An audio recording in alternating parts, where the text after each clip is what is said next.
Es momento de poner las cosas sobre la mesa. Es momento de saber y entender las noticias relevantes con un punto de referencia. Imer Noticias, con Berenice Rodríguez. Tu punto de referencia. Periodismo desde lo público, contigo.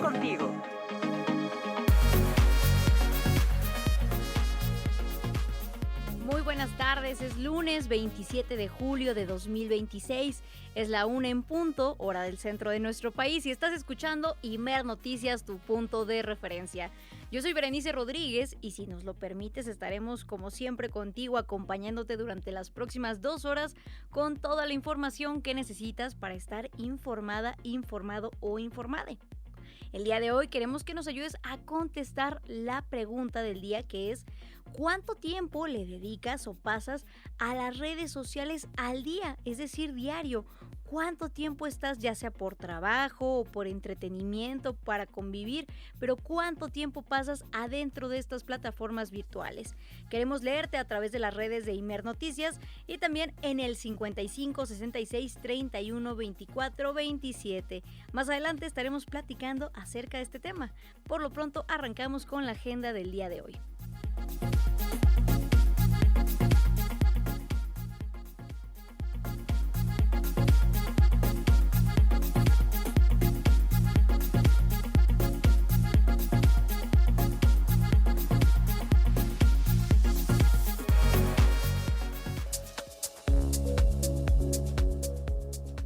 La presidenta Claudia Sheinbaum propuso regular el uso de teléfonos celulares y redes sociales en las escuelas y advirtió sobre el uso intensivo de estas tecnologías durante las primeras etapas de la vida.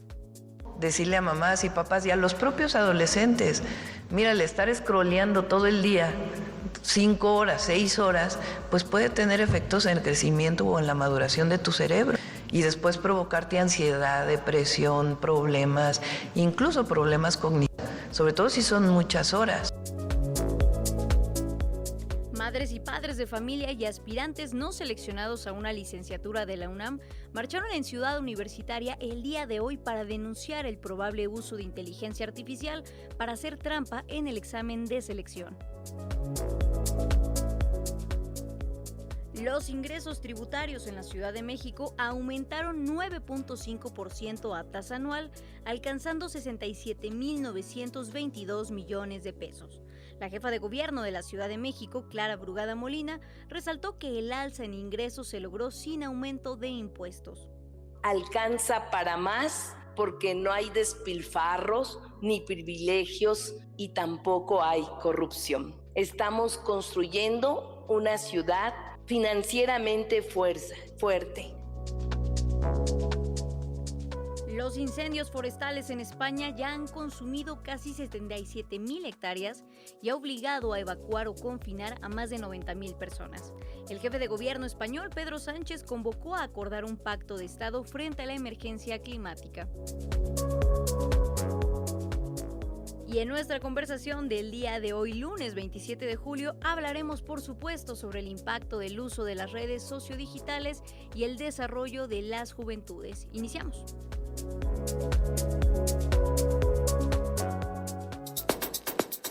Mantén tu punto de referencia informativo. Imer Noticias con Berenice Rodríguez. Ya es la 1 de la tarde con 4 minutos, hora del centro de nuestro país, y continúas escuchando Imer Noticias, tu punto de referencia, segunda emisión.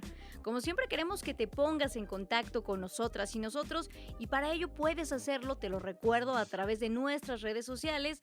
Nos encuentras en Facebook, en Instagram y en X como Imer Noticias. De igual forma puedes comunicarte con nosotras y nosotros a cabina a través de nuestro número 55 66 31 24 27, donde estaremos recibiendo tus respuestas a la pregunta del día: ¿cuánto tiempo dedicas a las redes digitales diario? Y también estaremos recibiendo, claro que sí, tus comentarios y saludos. Antes de irnos con todas las noticias del día de hoy, como siempre, agradecer a todas las personas que hacen posible este proyecto y esta transmisión. Del otro lado de la la cabina nos acompaña en producción Sofía Gutiérrez, en operación Jorge Jaramillo, en redacción Jessica Leal, Jessica Martínez y Fernanda López, y a nuestro equipo de redes sociodigitales, Ariel Escalante, Lulú Zamudio y Laura Velarde. También tenemos para iniciar, como siempre, bien la semana, un regalo que nos dejaron de la editorial Almadía. Se titula Mundos Alternos, selección de cuentos escritos por las pioneras de la ciencia ficción del siglo XX a partir de El futuro es mujer. Aquí encontrarás toda una serie de historias y de cuentos que retratan, ya lo decíamos, esta antología en la cual recupera la importantísima contribución de las mujeres a la ciencia ficción de los Estados Unidos. Insistimos con esta otra mirada que pueda haber también desde el ser mujer. Si tú quieres este libro, mándanos un mensaje al 55 66 31 24 27 y será tuyo. Mundos Alternos. Arrancamos.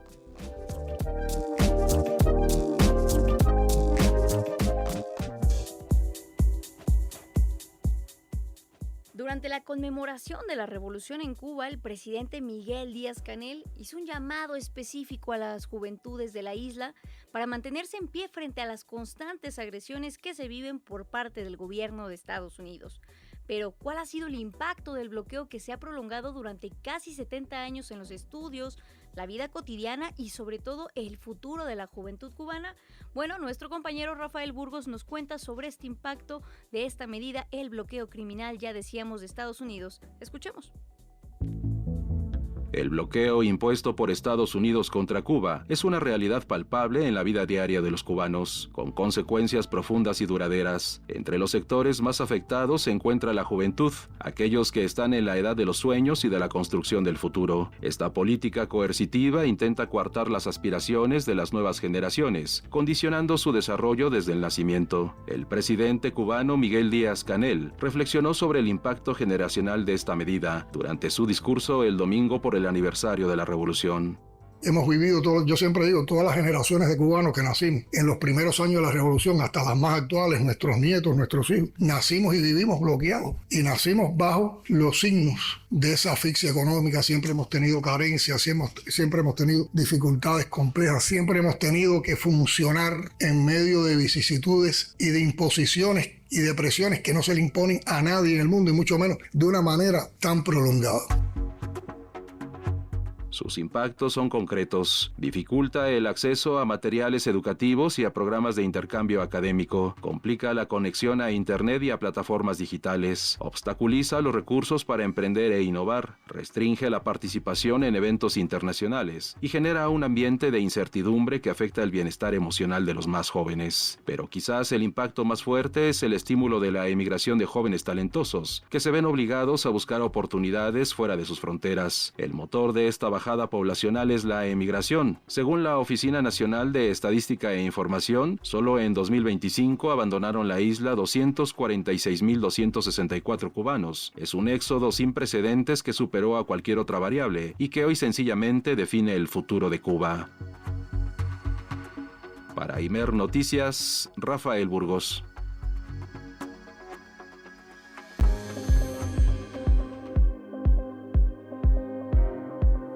Ya escuchábamos en esta cápsula de nuestro compañero Rafael Burgos esta reflexión que es muy importante que tengamos presente, insistimos, prácticamente a muchos años, a muchas décadas de lo que ya sucedió aquel 26 de julio precisamente en la isla de Cuba y que dio origen a todo un proceso social que no solamente es emblemático para la propia isla, sino para todo el mundo y claro que sí, también para la región de Latinoamérica por los alcances que ha tenido y también por desafiar otro modo de vivir la vida, otro modelo económico, otro modelo de organización social, otro modelo político y de gobierno, el cual hemos visto ha sido también asediado a lo largo de todas estas décadas por prácticamente por las agresiones imperialistas que se viven por parte de Estados Unidos y lamentablemente, a pesar de que es algo que aconteció en el siglo pasado, sigue siendo blanco todavía la isla y el pueblo cubano de todas estas agresiones y consecuencias que ahora se impulsan por parte nuevamente del gobierno de Estados Unidos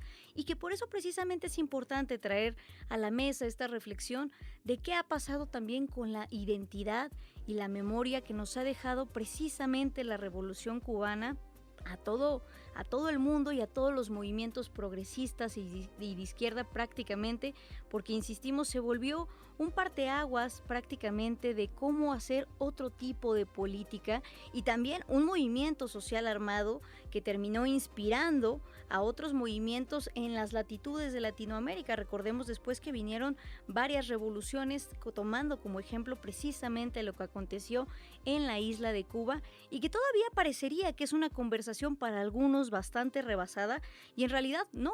Estamos viendo que en pleno siglo XXI, en pleno año 2026, sigue siendo uno de los puntos centrales simbólicos que trata de combatir la derecha, el fascismo. Tan es así que incluso también en nuestro propio país, en la Ciudad de México, por ejemplo, hemos visto a alcaldesas todavía, insistimos, en pleno 2025-2026, seguir pues prácticamente arengando en contra de lo que es la memoria de la Revolución Cubana. Entonces, por eso se vuelve un caso paradigmático que hay que seguir estudiando y sobre todo también cuál es la relación que se tiene en este momento con el presente y con las juventudes que no lograron vivir el proceso de la revolución como tal, que no fueron parte pues viva, digámosle de alguna forma, de lo que fue la generación revolucionaria y que ahora tienen esta memoria por un lado, tal vez un poco diluida, y también viven las consecuencias de un bloqueo que no tiene que ver directamente con el gobierno de Cuba, sino efectivamente con, insistimos, los intentos imperialistas de reconquista de lo que es Estados Unidos en este momento, tratando de recuperar su poderío. Más adelante estaremos platicando sobre ello. Es la 1:11 p.m. y nos vamos con más información.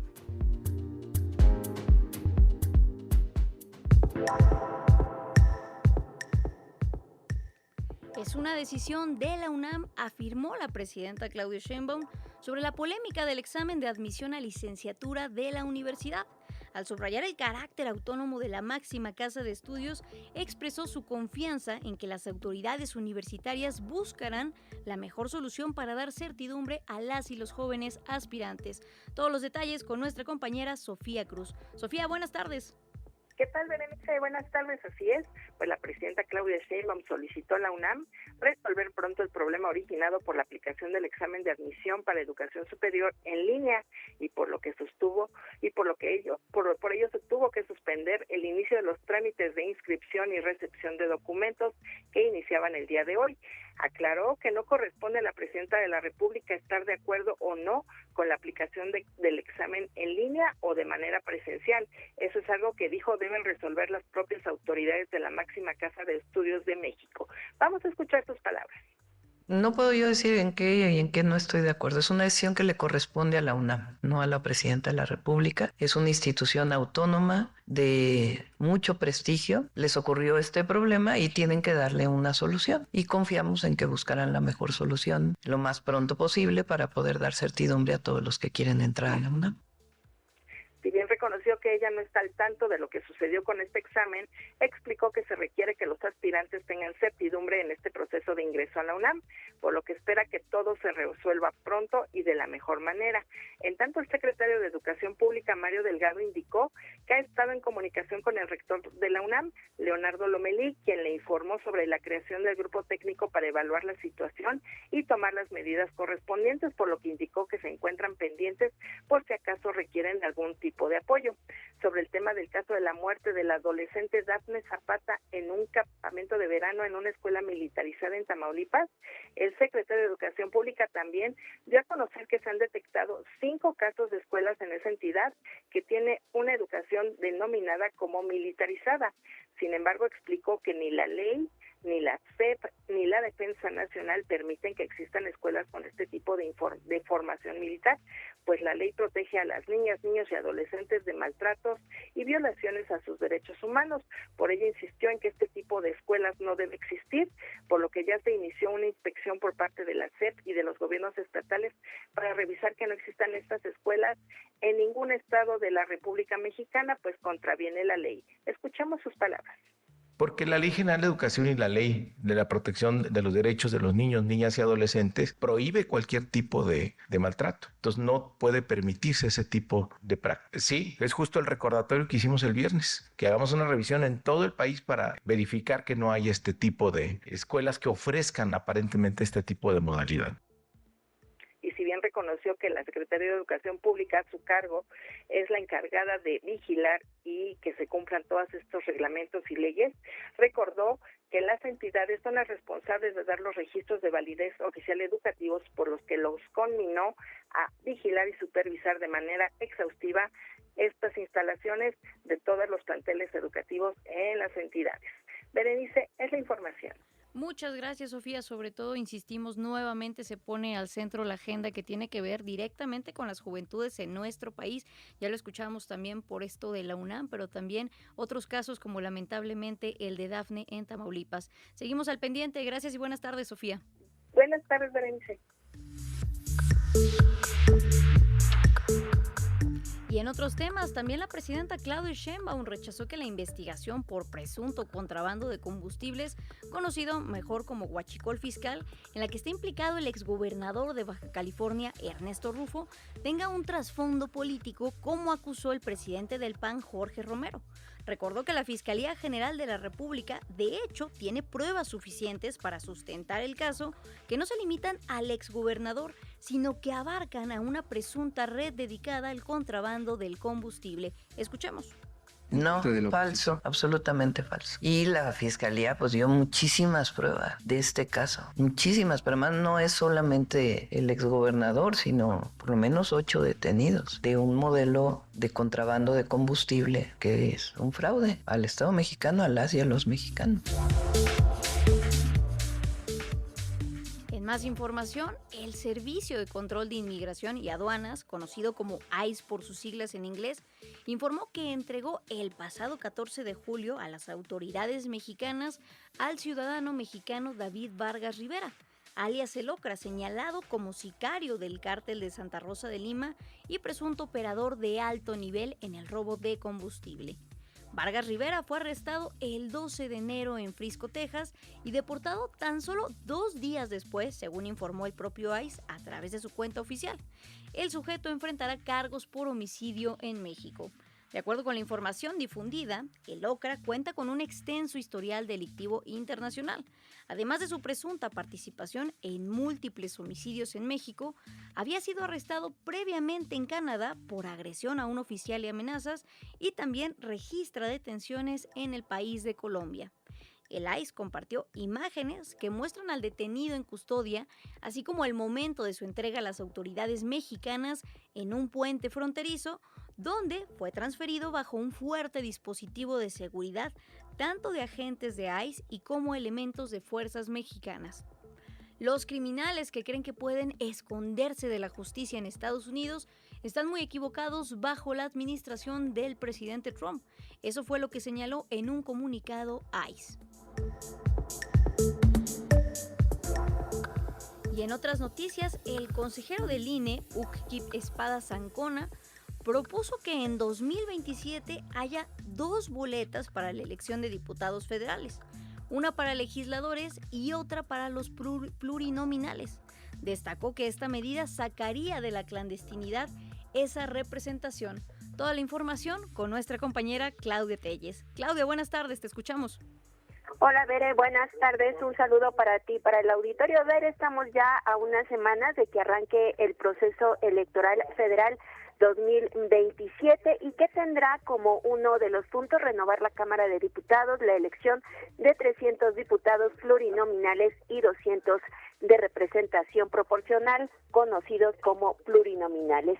Y frente a esta decisión que deberá tomar el Instituto Nacional Electoral, el consejero del INE, Uckquip Espadas, propuso que en 2027, para la elección de junio del próximo año, haya 2 boletas para la elección de diputados federales, una para legisladores de mayoría y otra de plurinominales, Él afirma que de esta manera se garantizará la libertad del voto ciudadano. Habrá cuando menos 100 millones de mexicanos y mexicanas con credencial para votar con fotografía que podrán ejercer su derecho al sufragio. En conferencia de prensa detalló que en las próximas semanas formalizará su propuesta primero en comisiones y después ante el Consejo General, que se llevará a cabo, y de llevarse a cabo, Bere, esta medida tendría, asegura, un impacto presupuestal de 200 o 250 millones de pesos. Vamos a escuchar.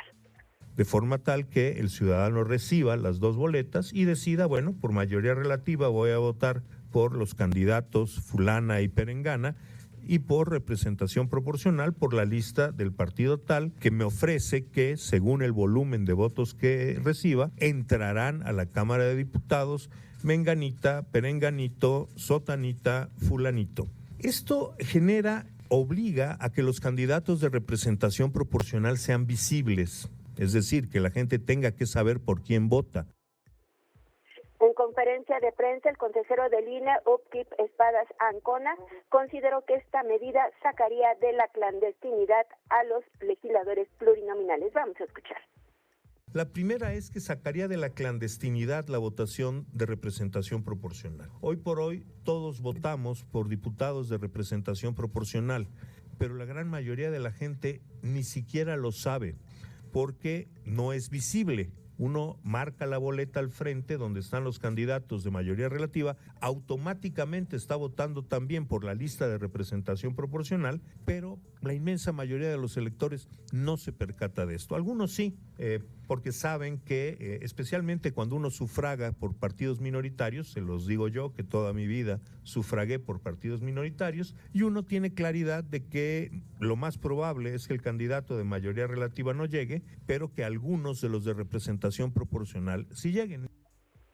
Destacó que lo ideal sería una reforma legal para implementar esta medida, pero la autoridad electoral en este momento tiene la posibilidad de tomar una decisión de esta naturaleza cuando defina el modelo de boleta que se utilizará en los comicios federales de junio próximo, y esto será entre septiembre y octubre de este año. El reporte. Muchas gracias, Claudia, y seguiremos al pendiente de esta propuesta porque efectivamente las candidaturas plurinominales, o más bien esos lugares, han sido reservados muchas veces como una cuota política, y las y los mexicanos tienen derecho a saber quiénes están detrás precisamente de esas urnas. Muchas gracias y buenas tardes, Claudia. Hasta luego.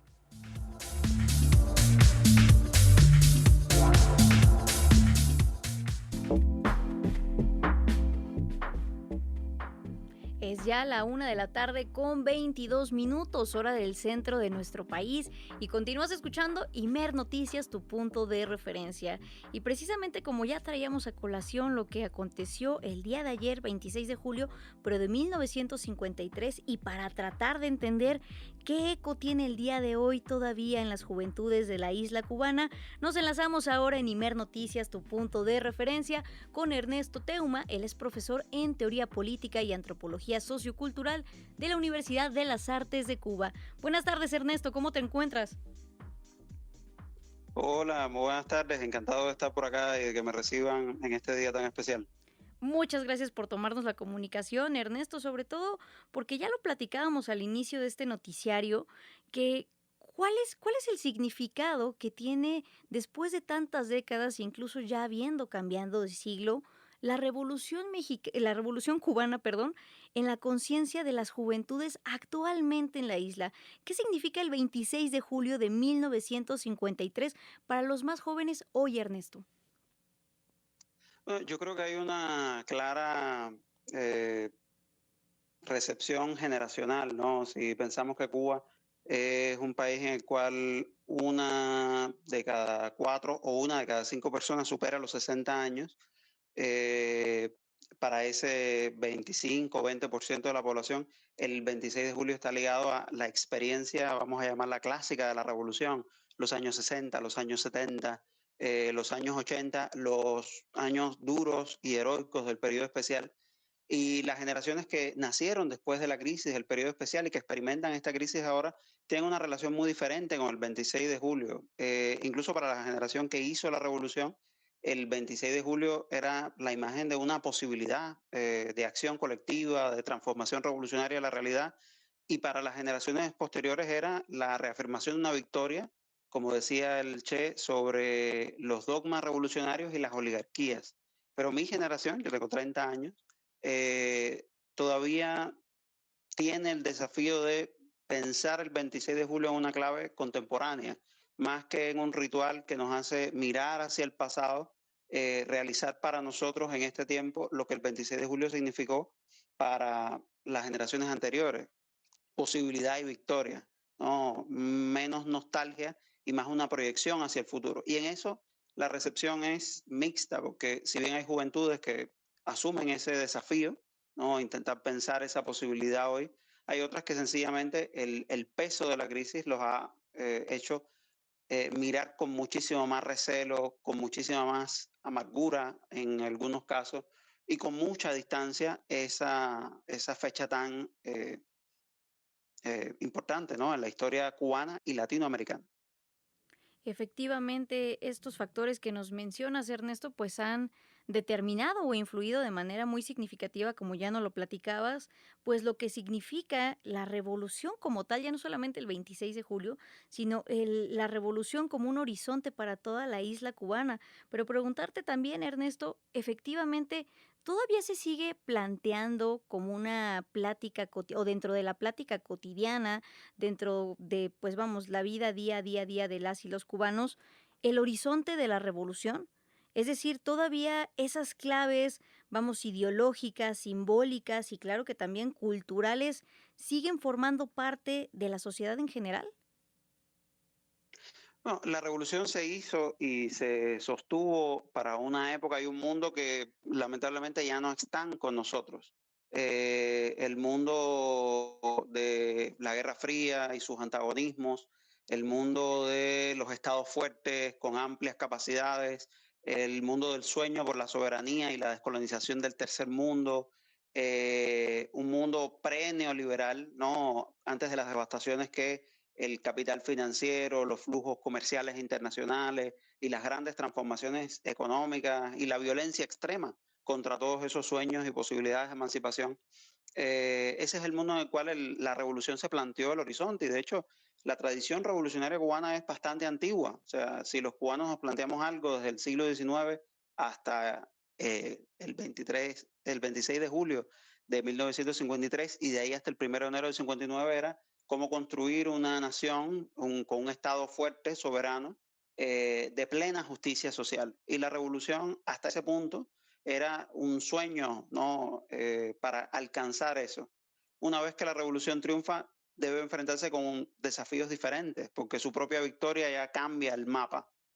Y hoy el mapa ha cambiado no hacia el triunfo, ¿no? De nuevas revoluciones, sino en lo que podemos llamar una época reaccionaria, ¿no? En la cual todo horizonte de emancipación, no solo de la revolución cubana, parece retroceder inmensamente, parece hacerse imposible y ganan cada vez más fuerza las extremas derechas. Pero yo creo que el 26 de julio contiene elecciones para eso también, porque en el 26 de julio del año 53 parecía que la revolución no estaba en el horizonte.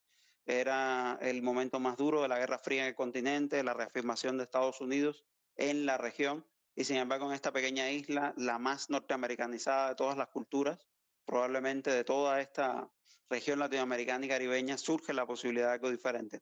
Yo creo que los cubanos, si bien el horizonte de la revolución se nos ha desdibujado, ¿no? Porque ¿qué futuro pensar para la emancipación? Es una gran pregunta, incluso no para los cubanos, ya decía, para todos. Yo creo que la revolución sigue siendo un testimonio, ¿no? Vivo de esa posibilidad. La gente sintió lo que la revolución podía hacer, construyó instituciones, mejoró su vida, ascendió socialmente, en conocimiento, en cultura. Y luego también eso deja una capacidad, una huella, un rastro que todavía está en nosotros, ¿no? Incluso si el horizonte se ha desdibujado, quizás tengamos todavía suficiente de ese legado, de ese potencial para poder reactivarlo en este siglo y para los desafíos inmensos que enfrenta Cuba hoy, que no son pocos, ¿no? Y yo creo que estamos probablemente en uno de los momentos más duros desde el 1 de enero del 59. Efectivamente, como también lo compartes, estamos platicando con Ernesto Teuma, profesor en Teoría Política y Antropología Sociocultural de la Universidad de las Artes en Cuba, que esta idea del horizonte, cómo nos compartes que pues viene incluso antes de esta fecha, ¿no? Y cómo también se ha pues mantenido, a pesar de todos los obstáculos y todas las agresiones por parte, por ejemplo, del gobierno de Estados Unidos, pues instalada de una u otra forma en el pensamiento colectivo, en el sentir colectivo de toda la isla. Pero preguntarte también ahorita que decías que el reto de las juventudes es también no solo conmemorar estas fechas, sino cómo resignificarlas, cómo volverlas no una cosa del pasado, sino una visión del futuro, cómo que se vuelvan una esperanza para accionar.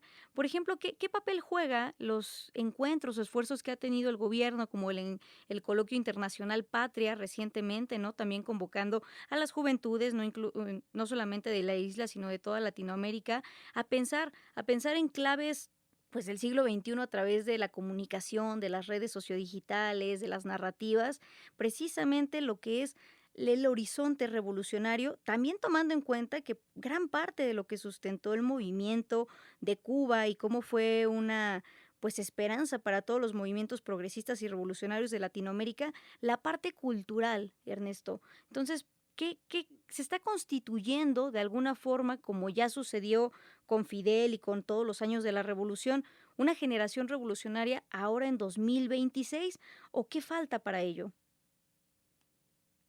Bueno, habría que, en todo caso, precisar el adjetivo de una cultura revolucionaria y una generación revolucionaria. ¿Qué significa? Revolucionarias no son únicas y exclusivamente las generaciones que nacen después de la revolución, sino, yo diría que de forma más precisa, aquellas que la hacen suya, ¿no? Y esto ha sido un desafío permanente. No estoy hablando de los 60. Los niños que mis padres fueron en los 60 y 70 tuvieron también que hacer la suya de algún modo. La generación que era adolescente en el periodo especial y que después emergió en la batalla de ideas tuvo que darle a la revolución la forma de sus propias angustias y de sus propias esperanzas. En una época de crisis como la que vivimos, donde la vida cotidiana se hace tan difícil, ¿no? Por cuestiones de la energía, por cuestiones de déficit en la atención sanitaria, en la educación, o sea, elementos que fueron conquistas y que hoy poco a poco se ven degradados por el asalto brutal al que se enfrenta Cuba, absolutamente sola, frente a un enemigo tan poderoso. Pensar en el futuro, no asumirse como generación revolucionaria parece imposible, pero siempre fue imposible. Yo creo que el horizonte nunca está dibujado del todo, o incluso a veces ni siquiera se ve. En la noche más oscura es imposible saber hasta que el sol sale si realmente habrá amanecer. Hay una esperanza que es como un débil impulso utópico que yo creo que todavía sostiene la revolución hoy.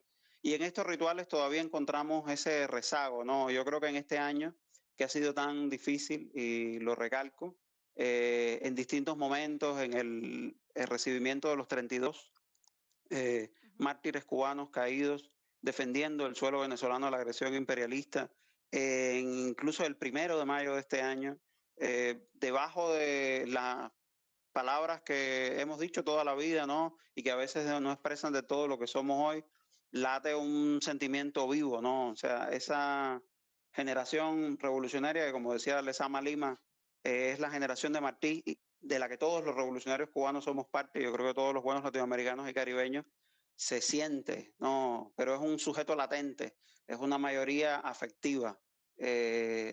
Todavía no sabemos bien cómo activar esa energía en medio de la crisis para realmente encontrar una salida hacia adelante, como la hemos encontrado hasta hoy, ¿no? No es que la posibilidad de salir de esta crisis esté predeterminada, pero por lo menos vamos a dar la pelea. Que eso también ha sido siempre Cuba un ejemplo de imaginación y de resistencia para todos los movimientos, insistimos, revolucionarios, Ernesto, con esto que nos compartes, estos afectos que también son de hecho una capacidad política que ha demostrado el pueblo cubano, y preguntarte, como ya lo señalabas, ante todas estas agresiones que se viven cada vez más fuertes por parte de Estados Unidos, el bloqueo criminal y todas estas políticas que prácticamente buscan exterminar al pueblo cubano con toda esta memoria y todo el peso simbólico que tienen pues a lo largo y ancho del mundo. ¿Consideras que en este momento la memoria de la Revolución Cubana puede ser lo suficientemente fuerte para empujar una movilización popular que defienda la isla. Lo hemos visto desde el año pasado, claro que sí, no solamente en la isla, sino también activado en varias partes del mundo. Incluso ayer aquí en Ciudad de México, en la capital de México, hubo una pues bastante importante movilización rememorando precisamente lo que fue el 26 de julio de 1953. Pero en este momento la identidad y la memoria de la revolución pues son un componente, digamos, de la movilización política en la isla, Ernesto. Bueno, yo creo que los cubanos hemos descuidado el conocimiento de la revolución que nosotros mismos hicimos, ¿no? O sea, sí se mantiene vivo a través de rituales, a través de la memoria, a través de las imágenes, el mito de lo que fue la revolución, y yo creo que mucho de lo que se hace desde el punto de vista de la propaganda, del pensamiento, del ensayo, vuelve siempre a ese origen, a ese momento primigenio de los 60.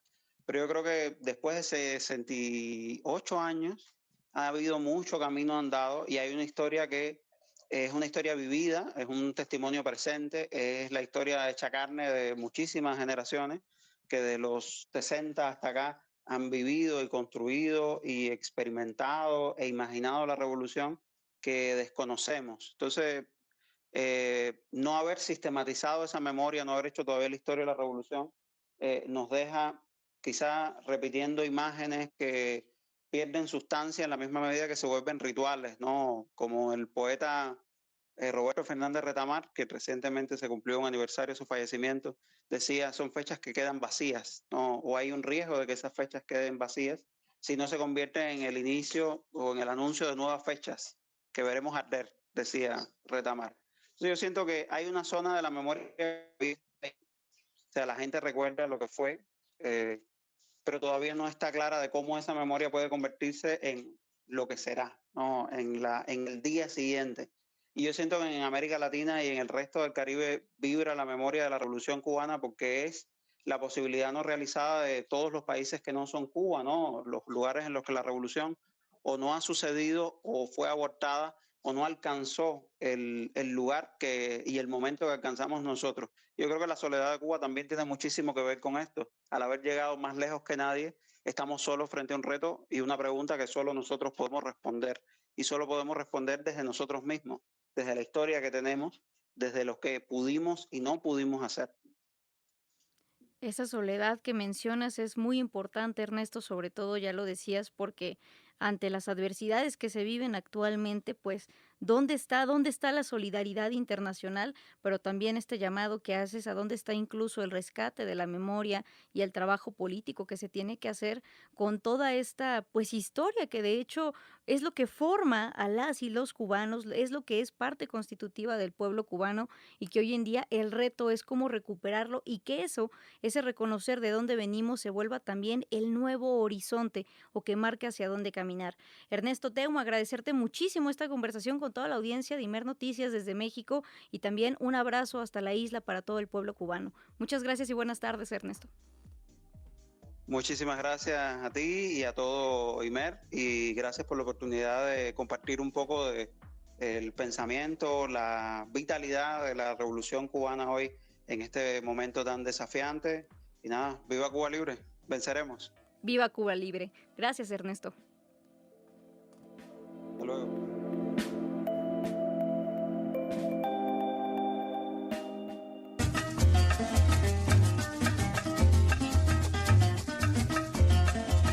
Soy Fidelita y estaba en la tierra de. Oye, Batista. Soy Fidelita y estaba en la tierra de. Cuando yo vaya para afuera, voy a agarrar los chivatos. Cuando yo vaya para afuera, voy a agarrar los chivatos. Le voy a arrancar la cabeza como se le arranca un gato. Escuchamos un fragmento de Soy Fidelista del Quinteto Rebelde, una agrupación que también fue muy importante, insistimos, en lo que ha sido también la batalla cultural del pueblo cubano. Este grupo orquestado pues prácticamente por Fidel Castro para marcar también un camino ideológico y también pues recordar la historia de lo que había acontecido tan solo unos pocos años antes de que saliera este grupo en 1958, con un ritmo también que evoca, claro que sí, a las raíces cubanas. Y como ya lo platicábamos con Ernesto, Es la importancia de que cada generación le dé la forma de sus propias angustias y esperanzas a lo que está viviendo, al momento coyuntural e histórico del que somos partícipes. Y bueno, en este caso el Quinteto Rebelde lo hizo, claro, orquestado desde el Estado cubano, pero que también toca imaginar qué otras formas de organización son posibles el día de hoy, y también siempre solidarizarnos con estos pues luces y ejemplos de esperanza y resistencia. Es la 1:39 p.m. y nos vamos a una pausa. Soy cinegrita y estaba en la tierra adentro. Oye, Batita, soy cinegrita y estaba en la tierra adentro.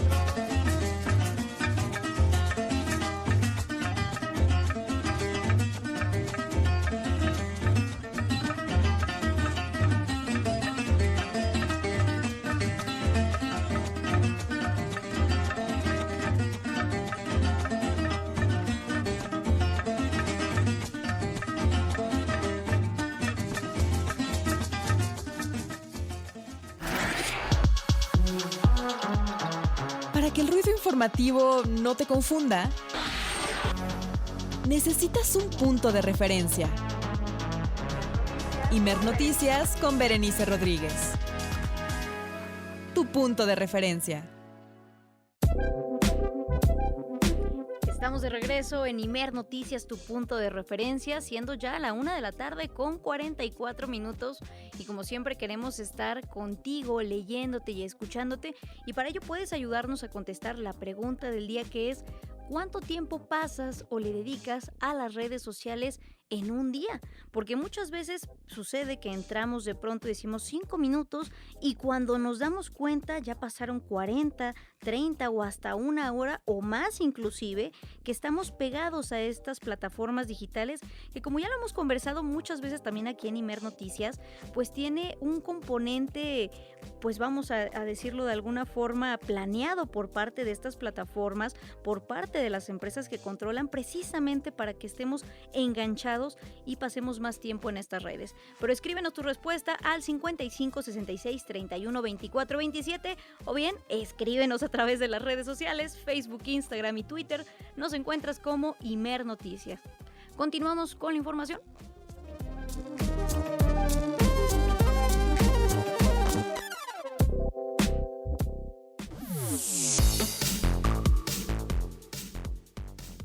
Vamos ahora con la infodemia del día de hoy, y es que es importante conocer también cuáles fueron las principales mentiras que circularon al inicio de esta semana y sobre todo desmentirlas. Tenemos toda la información con nuestra compañera Jessica Martínez.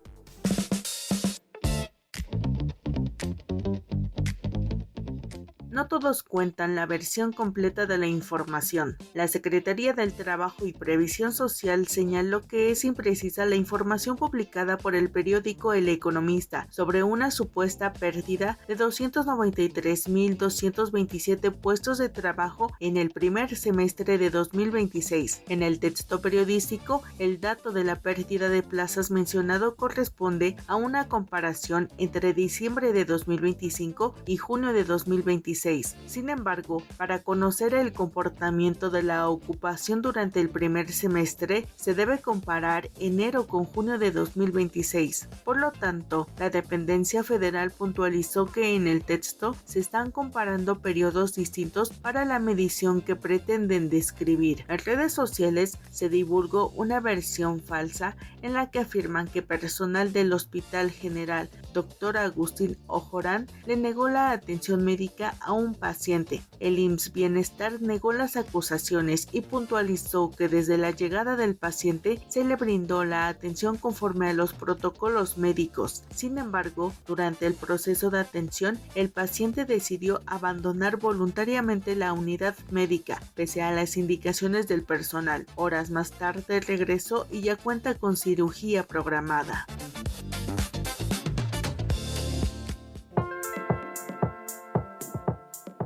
Y por eso siempre es muy importante que verifiquemos, revisemos la información que leemos a través de las redes o incluso también algunos medios corporativos, y que contrastemos, tratemos de verificar con fuentes confiables para no caer en las redes de la desinformación que hoy en día lamentablemente abundan en el entorno digital y también, insisto, en algunos medios tradicionales.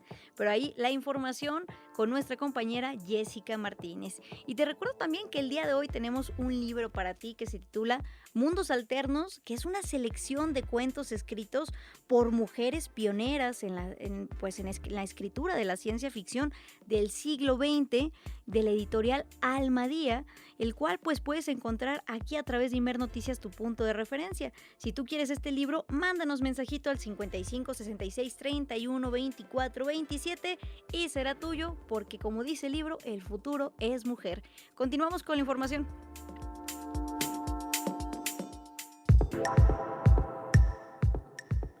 Vamos ahora con otros temas y nos trasladamos hasta la capital de nuestro país, ya que el gobierno de la Ciudad de México amplió el programa de regularización fiscal para que las y los capitalinos puedan acceder a beneficios y también ponerse al corriente con el pago de sus contribuciones fiscales.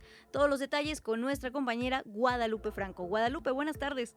¿Qué tal, Berenice Auditorio? Muy buena tarde. El gobierno de la Ciudad de México amplió hasta septiembre próximo el programa de regularización fiscal para que las y los contribuyentes capitalinos con adeudos puedan acceder a beneficios y ponerse al corriente en el pago de sus obligaciones tributarias. Este programa ha beneficiado a más de 186,000 personas y permitió recaudar más de 1,000 millones de pesos, por lo que se determinó ampliar su vigencia por 3 meses, dijo la jefa de gobierno, Clara Brugada.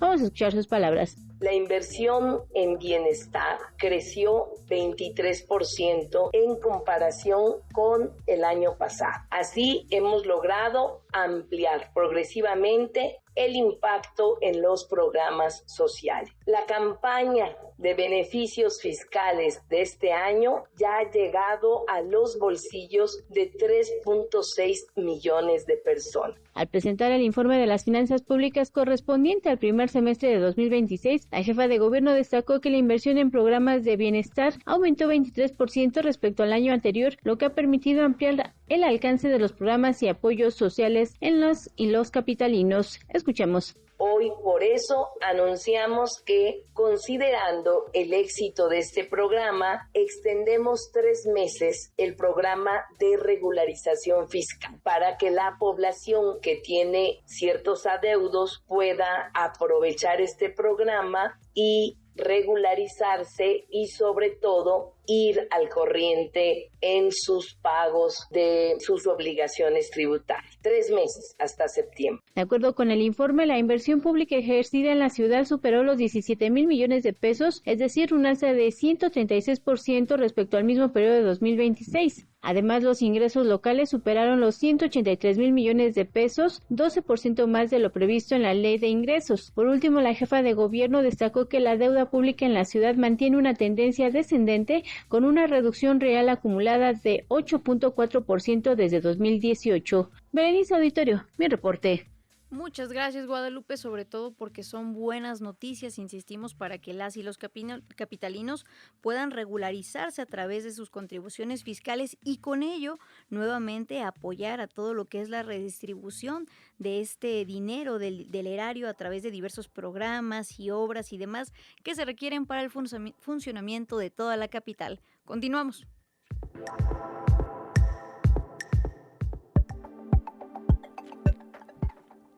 Ya es la 1 de la tarde con 52 minutos ya, hora del centro de nuestro país.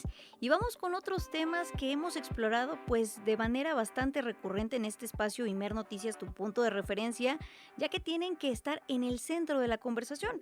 Y por ello el gobierno de México promueve, de hecho, la información y la reflexión ahora para fomentar hábitos digitales saludables y el desarrollo integral tanto de niñas, niños y también adolescentes en nuestro país. Diversos expertos y expertas coincidieron en que este fenómeno multifactorial puede comprometer de hecho el desarrollo social, emocional y físico de las nuevas generaciones. Pero escuchemos todos los detalles con nuestra compañera Jessica Leal. La presidenta Claudia Sheinbaum y especialistas alertaron sobre los riesgos del uso problemático de redes sociales y dispositivos digitales en niñas, niños y adolescentes. Durante la conferencia matutina se hizo un llamado a hacer conciencia de forma colectiva y a regular el uso de celulares en las escuelas. Tania Jiménez, maestra en orientación psicológica, y especialista en prevención de adicciones, explicó que el uso excesivo de redes sociales genera una liberación masiva de dopamina, lo que con el tiempo afecta al cerebro de manera similar a ciertas adicciones. Citando estimaciones de organizaciones como Conciello y LLYC basadas en el tiempo promedio que las personas permanecen conectadas, advirtió que las nuevas generaciones están en riesgo de perder 2 décadas de su vida por el uso excesivo de redes sociales. Ante esta sobreestimulación de dopamina, el cerebro se protege, el cerebro se modifica, que ya su cerebro puede funcionar de manera distinta. Por eso, pues los jóvenes tienen muchísima dificultad para concentrarse, para controlarse, ser pacientes, solucionar problemas, etc. Que las nuevas generaciones perderán 20 años de su vida en redes sociales, haciendo el cálculo del tiempo que ocupan en ellas. Por su parte, Lucía Magisweber, doctora en neurodesarrollo e investigadora de la Universidad de Washington, alertó que el uso excesivo de pantallas, videojuegos y redes sociales aumenta el sedentarismo, desplaza la convivencia personal, reduce la empatía y afecta la capacidad de concentración.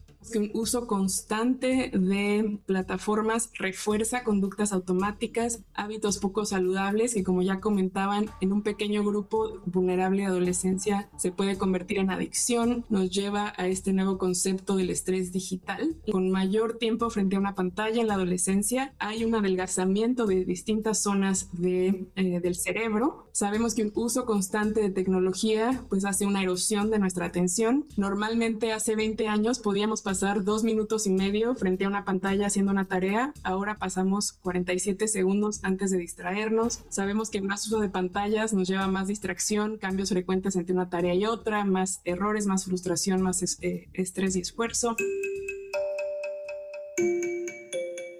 Al respecto, la presidenta Sheinbaum refrendó que el gobierno trabaja en consolidar información para que madres y padres de familia conozcan los riesgos y puedan tomar decisiones para proteger el desarrollo de menores durante esta etapa formativa de su vida. Subrayó que la prohibición por sí sola no es suficiente.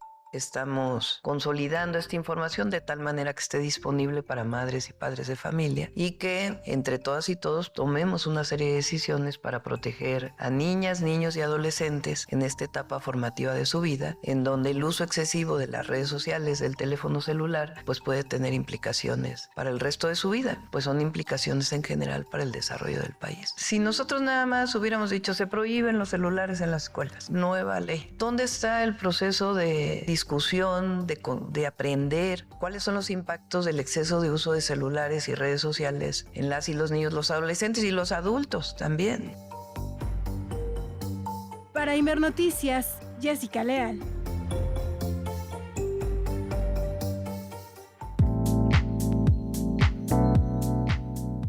Y precisamente para ahondar en este tema de cuál es la relación que pueden tener las infancias y adolescencias con estas tecnologías y plataformas digitales, nos enlazamos ahora en Imer Noticias, tu punto de referencia, con la doctora Lucía Magisweber, médica neurocientífica e investigadora mexicana especializada en el desarrollo cerebral y también la psicología de los adolescentes. Buenas tardes, doctora, ¿cómo se encuentra?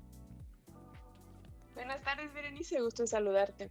Muchas gracias por tomarnos la comunicación, doctora, sobre todo con esto que ya se planteaba desde la conferencia mañanera el día de hoy, que es, insistimos, cómo nos estamos relacionando con estas nuevas tecnologías y plataformas y sobre todo qué impacto tienen en las juventudes y en las infancias. Pero para empezar, doctora, ¿por qué estas plataformas y tecnologías resultan pues en un comportamiento o en un consumo compulsivo o incluso adictivo para ciertas personas?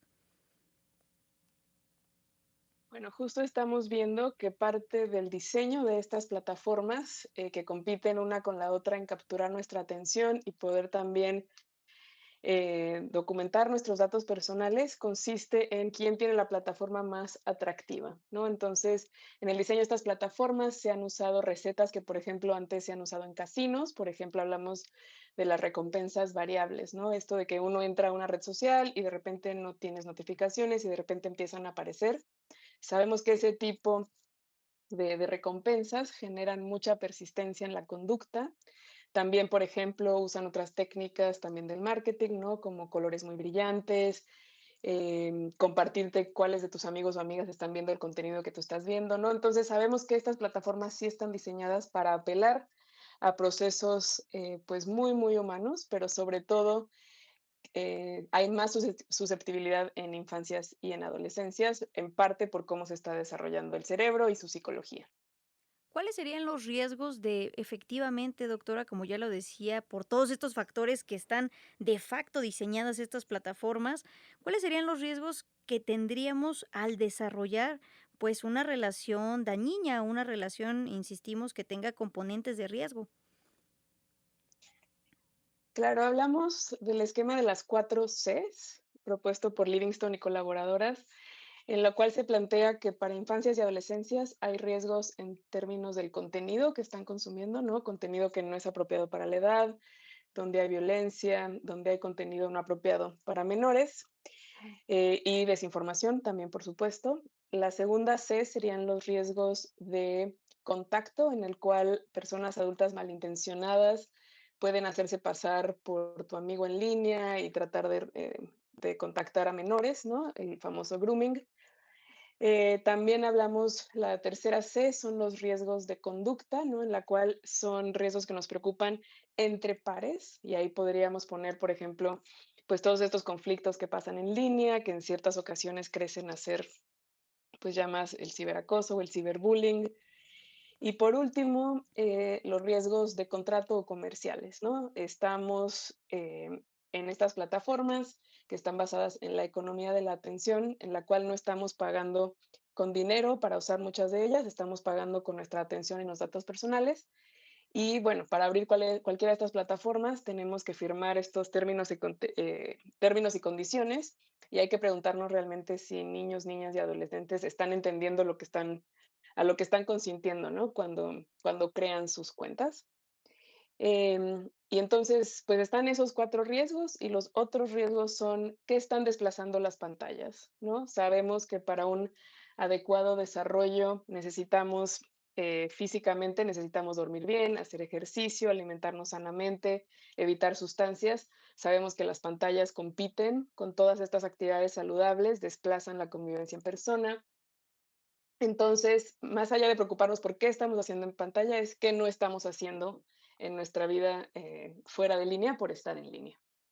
Es decir, no únicamente importa lo que hacemos adentro de las pantallas, como ya lo señalaba doctora Lucía Magis Weinberg, sino también incluso lo que dejamos de hacer. Eso también es un componente muy importante porque de igual forma, una vez que estamos involucradísimos en estas plataformas y redes, pues algo que sucede mucho de facto es el aislamiento y también pues el dejo del cuidado, del autocuidado de uno mismo con todas estas actividades que ya nos señalaba que pueden derivar efectivamente en otro tipo de riesgos. Doctora, platicaba también acerca de, bueno, en realidad prácticamente cualquier persona somos susceptibles de estos riesgos, pero ¿por qué hay que ponerle principal atención al uso de las infancias de estas plataformas y redes y también adolescentes, sobre todo en el contexto de su desarrollo, incluso neurológico y físico, doctora? Sí, bueno, sabemos que el cerebro adolescente, hay distintas regiones del cerebro que están madurando a distintas edades. Entonces es un cerebro, como mencionaba yo, que tiene un acelerador muy potente. Es un cerebro que responde de manera mucho más intensa a toda la información social, a toda la información recompensante, a todos estos estímulos. Entonces es un cerebro más propicio a crear malos hábitos, es un cerebro más propicio a dejarse llevar por la presión de pares, a pasar más tiempo, ¿no? Hay tanto interés en lo que están haciendo nuestros amigos y amigas, y si las plataformas me van a dar esa información, pues somos, en infancia y la adolescencia somos más vulnerables a pasar más tiempo en pantallas. Por otro lado, las partes de nuestro cerebro que son más el freno, las que nos permiten tomar mejores decisiones, pensar en las consecuencias a largo plazo de nuestra conducta, pues siguen en desarrollo, ¿no? Entonces, es más difícil para una persona adolescente cuando, por ejemplo, uno de estos videos en línea te sugiere, ¿por qué no ves el siguiente? ¿Por qué no ves el siguiente? ¿Por qué no ves el siguiente? Este autoplay es mucho más difícil para un cerebro cuya capacidad de regulación todavía no está totalmente desarrollada, poder no caer en la tentación, ¿no? Entonces, nos pasa también a nosotras como personas adultas, pero hay una vulnerabilidad en particular cuando es la etapa clave de formación y de desarrollo cerebral. Que por eso hay que tener especial cuidado, insistimos, con la relación que se le da para infancias y adolescencias e incluso para cualquier persona, pero más énfasis en estos grupos vulnerables, en cómo se relacionan con las plataformas. Pero doctora, también preguntarle acerca de cómo identificar cuando alguna relación con estos entornos digitales se está volviendo prácticamente dañina y si hay un punto reversible, también ya lo mencionaba, incluso en cómo pues condicionan y modifican el cerebro como tal, físico, neurológico, de las infancias y adolescencias, doctora. Y esto es importante. Yo creo que para la gran mayoría de la población, nuestra relación con las pantallas suele caer más como en un mal hábito, ¿no? Es una conducta que hacemos en automático, que nos cuesta trabajo frenar. eh, y yo lo equipararía más con, por ejemplo, comer comida chatarra, ¿no? Que en el momento no va a tener un daño, no es lo más sano que podemos hacer, pero no tiene un daño de magnitud muy intensa. Porque también creo que usamos con mucha facilidad la palabra adicción, ¿no? Que somos adictos a estos dispositivos.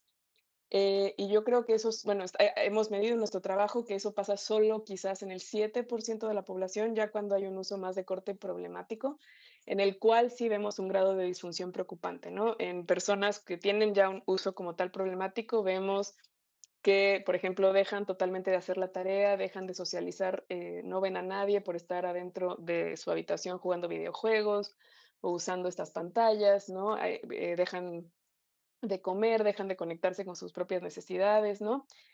Cuando ya hay un grado de disfunción como tal, cuando no estás durmiendo toda la noche, en esos grados, en una población más vulnerable, sí podríamos hablar más de un uso problemático que, por supuesto, debe ser diagnosticado y tratado por especialistas, ¿no? Pero no tenemos que llegar a ese nivel para no querer todos nosotros, pues, hacer un mejor uso del celular, que no sea un mal hábito, o de las plataformas, ¿no? Que sea un uso, como yo siempre digo en nuestros talleres de ciudadanía digital, que sea un uso significativo, que sea un uso inteligente, que sea un uso intencional, ¿no? En donde seamos nosotras o yo quien decido por qué voy a entrar a mi celular o a ver mi correo electrónico o a ver mi WhatsApp y no que sean las plataformas quienes estén decidiendo por mí.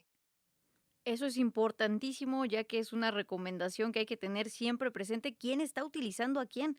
Básicamente eso es lo que tenemos que poner al centro de esta conversación y dotar de herramientas efectivamente, sobre todo a los grupos más vulnerables, infancias, adolescencias, pero en general a toda la población de lo que es, ya lo hemos platicado aquí varias veces, la alfabetización digital, ¿no? Incluso repensar cómo estamos relacionándonos, insistimos, o consumiendo todo este contenido que ya lo señalaba también, doctora, esta pues equiparación, contraste incluso con lo que es la comida chatarra, incluso también ya hoy en día hay contenido que se llama Brain Root, que básicamente es eso, es contenido que no nos lleva prácticamente a nada y no enriquece pues nuestra vida de ninguna forma, pero nos mantiene enganchados a estas redes sociodigitales. Doctora, finalmente también, ¿cómo podemos, además de esta recomendación que ya nos compartía, también tener un uso más saludable con todas estas plataformas? Sí, aquí algo que creo que es muy importante como sociedad es preguntarnos si les vamos a quitar a adolescencias acceso a estas plataformas en las cuales realmente sí están construyendo, por otro lado, sus relaciones con amigos y amigas, donde están aprendiendo, donde están desarrollando sus propios intereses, ¿qué les damos a cambio, no? Yo cuando hacemos talleres en escuelas, muchas veces me dicen, pues sí, ya sé que uso mucho mi celular, pero no tengo nada más que hacer, no es seguro, mis papás no me dejan estar en la calle. Entonces hay que preguntarnos qué espacios les estamos dando a las adolescencias para que puedan socializar, para que puedan convivir, para que puedan desarrollar las tareas propias de su edad, ¿no? Entonces, mucho de lo que yo recomiendo, si nos enfocamos mucho en quitar, no llegamos a mucho, ¿no? Tenemos que reemplazar. Entonces, poder reemplazar tiempo en pantallas con hacer manualidades, por ejemplo, eso es algo que yo misma he intentado hacer para yo misma regular mi propio consumo, ¿no? Usar las manos en otra cosa que no sea simplemente agarrar el celular, pero definitivamente en adolescencias lo mejor puede ser actividad física en equipo, em, cualquier cosa donde nos estemos socializando, estemos moviendo nuestro cuerpo, pero para eso necesitamos darle a los estudiantes pues otras opciones, ¿no? Que creo que muchas veces nos enfocamos en restringir, pero no les damos otra opción, ¿no? Entonces, actividades por las tardes que sean de su interés, aprender algún instrumento musical o algún juego, algún hobby, cualquiera de estas opciones va a ser más efectiva que simplemente restringida. No se trata de prohibir por prohibir, sino al contrario, tener esta conversación efectivamente entre todas y todos los que conformamos esta sociedad para definir por qué o cómo estamos utilizando, insisto, estos aparatos, estas tecnologías y cuáles son los beneficios o las cosas que son dañinas al tener esta relación y cómo podemos solucionarlas. Y como ya lo decía, doctor, es muy importante que haya otras opciones. Incluso también platicábamos en emisiones anteriores aquí que por parte del gobierno federal se está también planteando, por ejemplo, regresar a una campaña de los juguetes tradicionales, que podría parecer algo insuficiente, pero que en realidad es otra vez quitar a los niños de los aparatos y devolverles una pelota, un trompo, un yoyo, cosas que parecen muy básicas, pero que pueden cambiar el día a día de su vida y sobre todo también la relación que tienen con el mundo y con ellos mismos. Doctora Lucía Magis Weinberg, agradecerle muchísimo esta conversación con toda la audiencia de Imer Noticias, porque no únicamente pues sirve para, insisto, las infancias y adolescencias,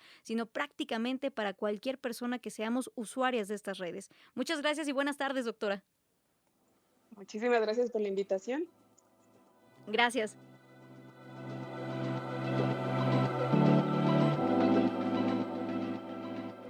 Y por eso es muy importante, insistimos, que se esté conversando públicamente desde los espacios centrales también, como es la conferencia mañanera, también aquí en Imer Noticias, en nuestra casa incluso. Insistimos, la relación que se tiene con estas plataformas, porque no se trata de prohibir ni de censurar, sino de cómo tener una relación más benéfica y sobre todo lo prioritario, el bienestar de las personas usuarias y más cuando se trata de niñas, niños y adolescentes. Son ya las 2 de la tarde con 10 minutos, pero antes de irnos a la pausa, te recuerdo la pregunta del día a propósito de este tema. ¿Tú cuánto tiempo pasas al día en redes sociales? No importa si es Twitter, Facebook, Instagram, la plataforma que utilices, ¿cuánto tiempo le destinas al día? Mándanos mensajito al 55 66 31 24 27 y lo leemos regresando de la pausa. Ahora sí, ahorita regresamos.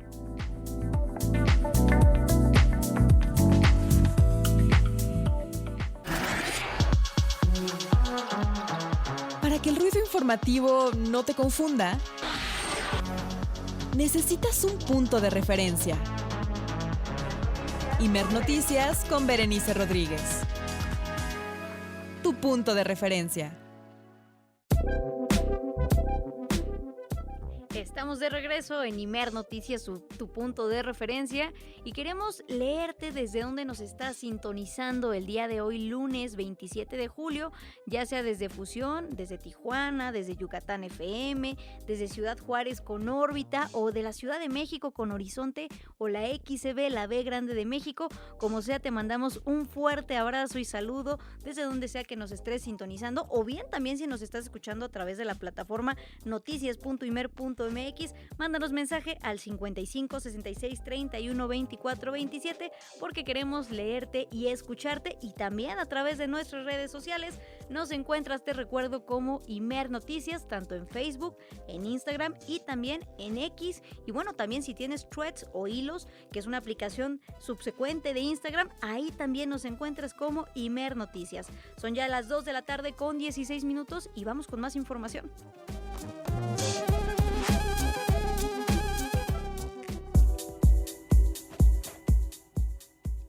Como sabemos, desde la semana pasada la Universidad Nacional Autónoma de México pues ha estado en una polémica muy importante que sigue dando de qué hablar, y es que esta controversia en torno a los resultados del primer examen en línea de la UNAM escaló al grado de que la máxima casa de estudios decidió iniciar un informe para contar con información detallada de todo el proceso y también de los resultados de los exámenes en los que participaron más de 158,000 aspirantes. Todos los detalles de esta situación con nuestra compañera Jessica Martínez.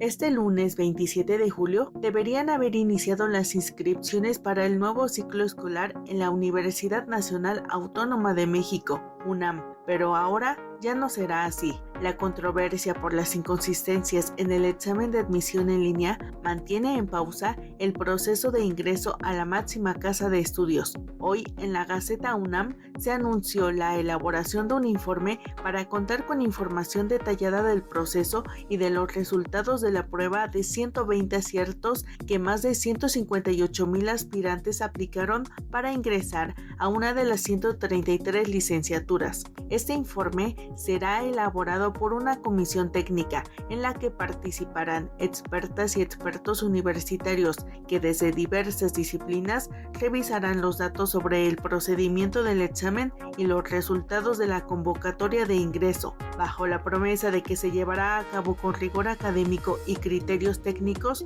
Buscan generar propuestas de mejora que optimicen el proceso de selección. Asimismo, con el informe se pretende atender todos los factores que pudieron intervenir en el desempeño de los aspirantes. El propósito de una inusual suspensión temporal de las inscripciones, señalaron, se centra en salvaguardar la certeza para todas las personas que participaron en el proceso de ingreso, así como garantizar que las actuaciones institucionales se lleven a cabo con pleno apego a la legislación universitaria. Se prevé que los resultados del informe, con conclusiones y recomendaciones, se den a conocer en los próximos días.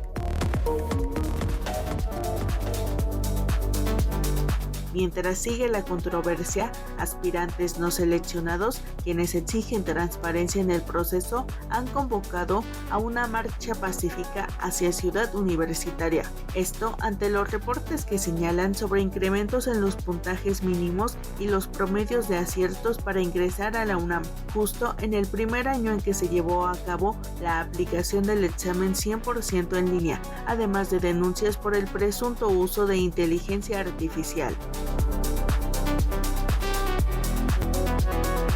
Por su parte, la UNAM informó que se atiende a los aspirantes no seleccionados que han solicitado la revisión de su examen, así como a quienes se les canceló su participación.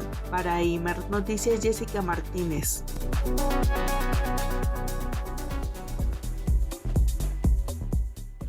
Una situación muy preocupante que ha puesto en tela de juicio la transparencia y eficacia de este proceso de aplicación en línea del examen de ingreso a la licenciatura por parte de la máxima casa de estudios, y que ahora pues tendrá que resolverse, sobre todo para dar certeza a las miles de jóvenes y a las y los jóvenes que participaron en este proceso de selección buscando un lugar en esta máxima casa de estudios. Y es que ante este panorama, padres y madres de familia y también aspirantes no seleccionados a una licenciatura de la UNAM marchan el día de hoy en Ciudad Universitaria por la sospecha del uso de inteligencia artificial para hacer trampa por parte de un sector de los concursantes en este proceso de selección. Todos los detalles con nuestro compañero Ethan Hernández. Ethan, buenas tardes, te escuchamos.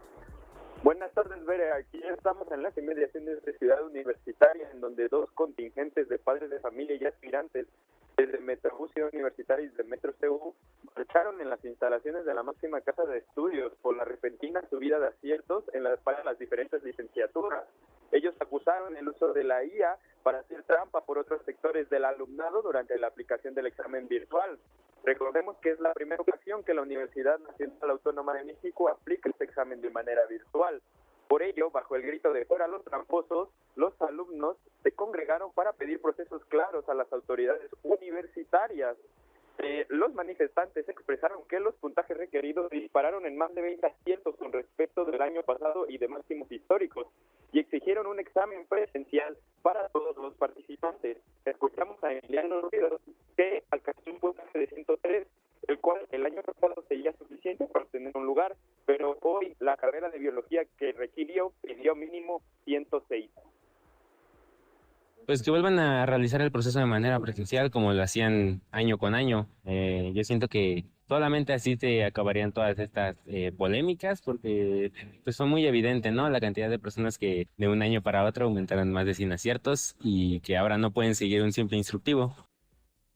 No seguir ni un simple instructivo, ya lo señalaba Emiliano Ríos, efectivamente, como nos lo compartía Ethan, pues un aspirante más a este examen de selección para ingresar a la licenciatura, en su caso de biología en la UNAM. Y es que recordemos que también ante esta situación, el pasado 21 de julio, Rectoría de la UNAM, pues sacó un comunicado en el cual pues invitaba, o más bien anunciaba, que se iba a realizar un informe detallado de lo que había sucedido en este proceso de selección, en este examen, y también la conformación de una comisión técnica para revisar con expertas y expertos académicos de la máxima casa de estudios qué había pasado con esta aplicación. Recordemos que previo a esta pues modalidad en línea, la UNAM tenía esta historia de hacerlo siempre presencial y por alguna razón después de la pandemia se quedó mantenerlo en línea. Continuamos con Ethan. Ethan, te escuchamos. Otro caso similar es el de Julieta Badajoz, quien obtuvo 95 aciertos para ingeniería civil, suficientes el año pasado, pero este año en concreto el mínimo requerido por esa licenciatura fue de 104. Escuchamos. Yo tenía contemplado que sí iban a subir los aciertos. Ya tenemos varias generaciones atrás, incluso las del COVID, que dejaron de estudiar justo por eso de que hay la enfermedad y todo, ¿no? Es entendible, pero siento que se inflaron demasiado para lo que era, para las generaciones que venían. No creo que de un año a otro mucha gente, muchos aspirantes se hayan volvido unos genios, vaya, y hayan logrado esos puntajes perfectos. Incluso equivocándose adrede en 1 o 2 aciertos para no levantar sospechas. Pero pues es más que obvio que hubo algún tipo de trampa ahí.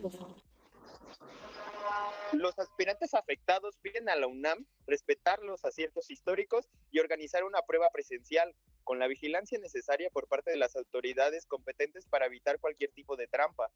Vale la pena resaltar que la UNAM suspendió provisionalmente las inscripciones y la entrega de documentos para el ciclo 2026-2027 y creó una comisión técnica especializada para investigar cualquier tipo de irregularidades presentes en la aplicación del examen virtual.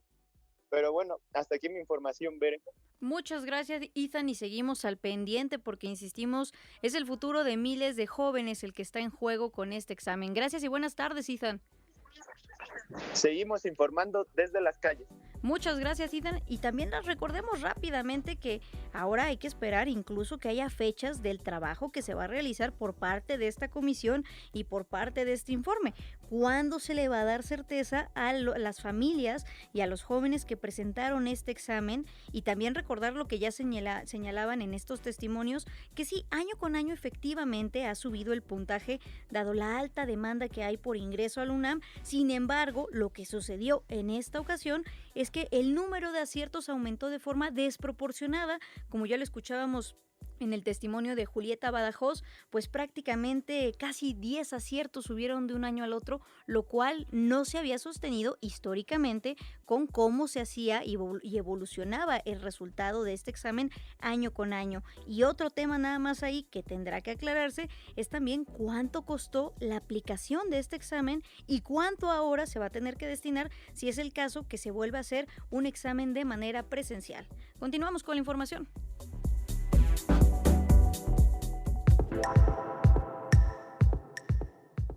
Son las 2 de la tarde ya con 25 minutos, hora del centro de nuestro país, y nos trasladamos de nuevo a la capital de México, ya que vecinas y vecinos de la alcaldía Benito Juárez alertaron sobre bandas delictivas que operan con impunidad, invadiendo inmuebles e intentos de allanamientos a plena luz del día.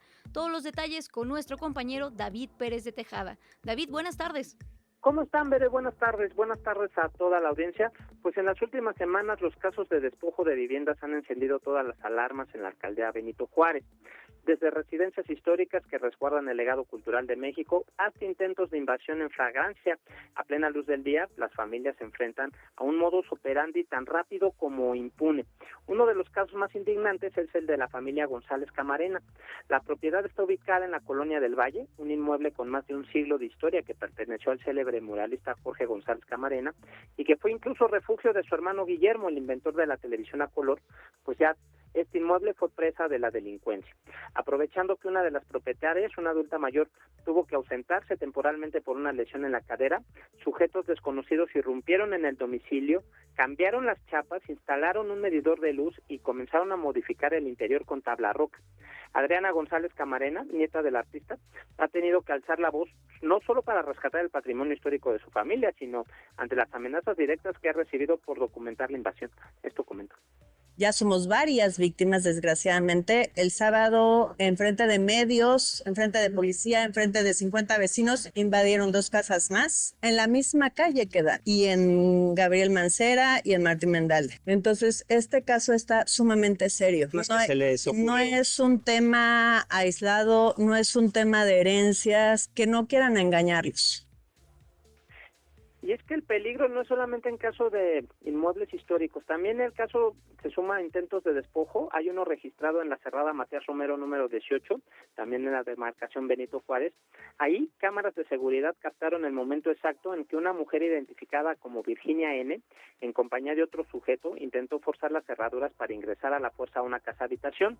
Al verse descubiertos por los sistemas de alerta y la llegada de legítimos propietarios, los presuntos invasores no dudaron en agredir las instalaciones, intentando incluso destruir las cámaras de vigilancia con un palo. Las víctimas y los comités vecinales coinciden. El modus operandi es quirúrgico. Obviamente, redes operan con complicidad que alteran fachadas en cuestión de horas, obligan a los dueños legítimos a iniciar un calvario burocrático ante los ministerios públicos, mientras los invasores ganan terreno protegidos por vacíos legales. Esto nos platicó Danae sobre lo que espera de las autoridades. Esto comenta.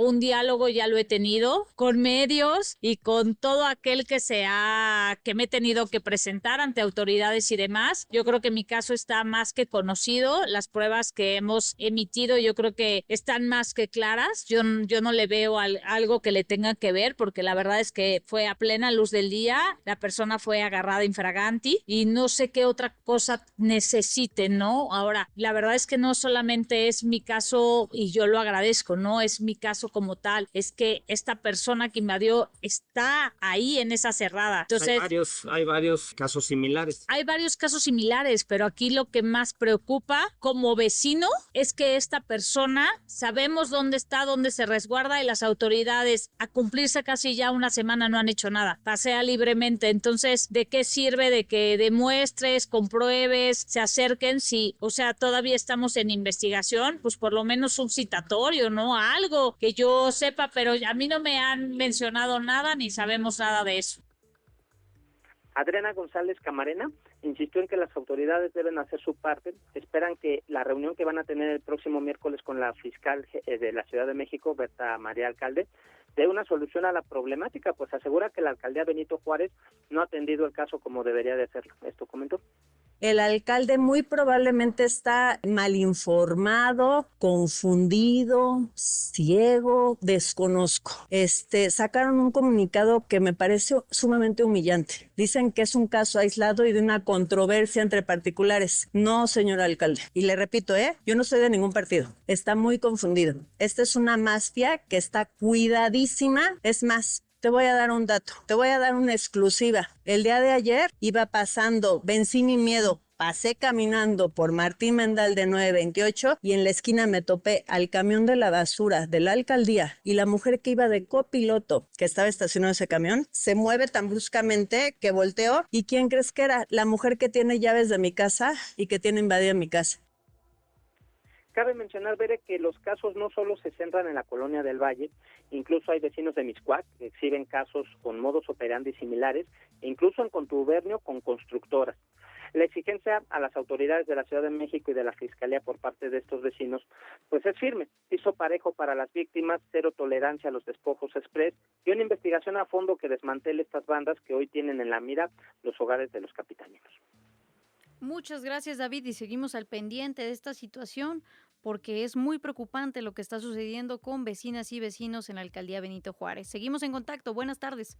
Buenas tardes, Beret. Y al respecto de este tema, una de las principales inconformidades de vecinas y vecinos en colonias del centro de la Ciudad de México es también el cierre de locales, restaurantes, tiendas de barrio y otros pequeños negocios que se mantuvieron abiertos durante décadas y formaban, de hecho, parte del tejido social de la comunidad.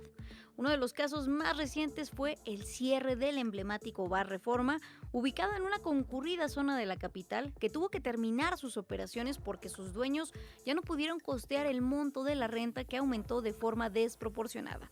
Nuestro compañero Ethan Hernández llevó a cabo un recorrido por varios de estos lugares afectados por el alto costo de las rentas y esto fue lo que encontró. Escuchemos.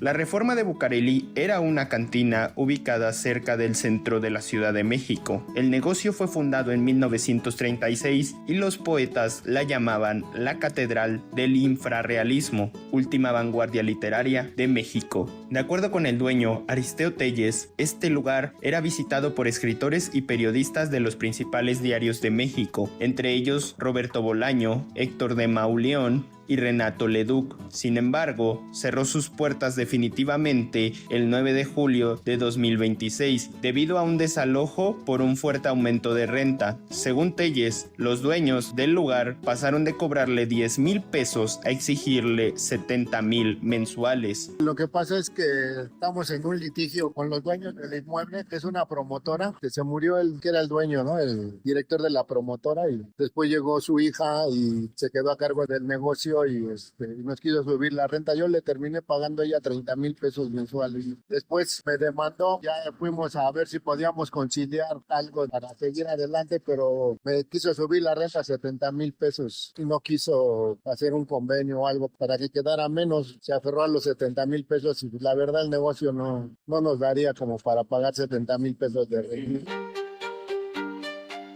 Ante el intempestivo cierre del emblemático lugar, un grupo de poetas locales, encabezado por Alejandro de la Soledad, realizaron una serie de protestas para concientizar la importancia y visibilizar el problema de la gentrificación. Es un escenario que ambientó la novela, parte de la novela de Roberto Bolaño, Los Detectives Salvajes, y estamos reunidos aquí para protestar en contra de la gentrificación. Bucareli se está convirtiendo en un lugar inaccesible para la gente de a pie. Vemos que se están levantando consorcios, medianos rascacielos y inmuebles que son solamente para personas que tienen alto poder adquisitivo. La gentrificación es un proceso urbano donde un barrio tradicional es remodelado y atrae a personas con mayor poder adquisitivo, según el arquitecto José Roberto Lagunes de la Fundación Hogares. Él plantea que esta problemática en la Ciudad de México solo puede solucionarse con la intervención de la política pública para evitar la mercantilización del espacio. Uno de los mayores retos que ahora mismo Ciudad de México está enfrentando, también ligado al tema de la gentrificación. El valor del suelo está aumentando muchísimo. Esto también tiene que ver con la especulación inmobiliaria, con la gentrificación, porque al haber movilidad en cuanto a personas, sobre todo extranjeras, que vienen a habitar estos barrios más céntricos de la ciudad, que tienen un mayor poder adquisitivo, entonces una renta que en México el salario mínimo, el salario promedio no da, que hace es que empieza a desplazar a los grupos, como principalmente las juventudes.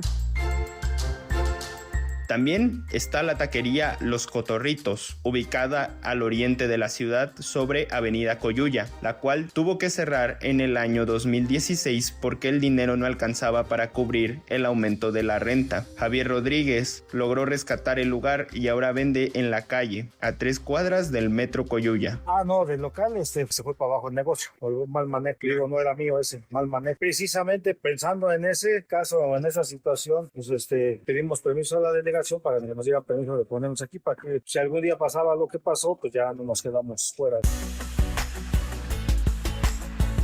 Otro caso es la repostería Pan de Calabaza, la cual estaba atendida por un chico trans, Idan Cerezo, ubicada en Santa Fe y que enfrentó el mismo destino. aumento en el costo de la renta y bajas ventas. Hoy, él tiene que acudir a bazares para continuar con su emprendimiento, pero sueña algún día comprar un lugar propio para él y su hermana. Nos gustaría que fuera un proyecto pues estable, o sea, nos gustaría tener un local que ya sea como un refugio, así es, como que bueno, ya no tenemos que estar itinerantes, ¿no? Como a ver en qué bazar ahorita, o por ejemplo en temporada vacacional que no hay como tal bazares universitarios, es como bueno, ¿qué hacemos? O por ejemplo yo que ya salí de la universidad y que ya no tengo ese canal de distribución, pues es como, ok, ¿qué hago? O sea, aquí es como más difícil. Entonces nuestro plan a futuro es tener un espacio.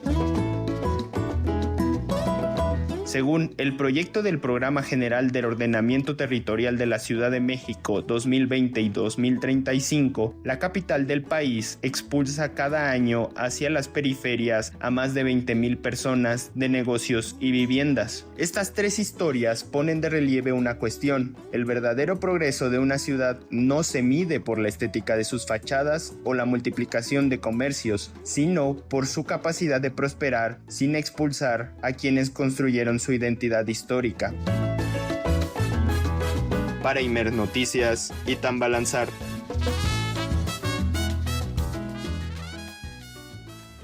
Hay este trabajo de nuestro compañero Ethan Hernández, en el cual nos invita a repensar nuevamente cómo es que estamos constituyendo pues prácticamente las ciudades y a quién se le está dando prioridad para habitarlas. Sabemos que también en Ciudad de México, por ejemplo, desde el año pasado se han implementado diversas políticas, como lo fue en algún punto la propuesta del Bando 1, también la posible ley de rentas justas y asequibles, que esperamos que se retome próximamente en septiembre, precisamente en la capital de nuestro país, y que van aunados a intentar dar respuesta a una serie de problemáticas. En esta cápsula escuchábamos sobre todo el tema de la gentrificación y el alto costo de estos locales, sobre todo para comercio, pero también, como ya lo platicábamos con nuestro compañero David Pérez de Tejada, hay otros componentes como la especulación inmobiliaria, la corrupción inmobiliaria, y que no es casualidad que estén sucediendo, de hecho, en zonas de alta tensión inmobiliaria.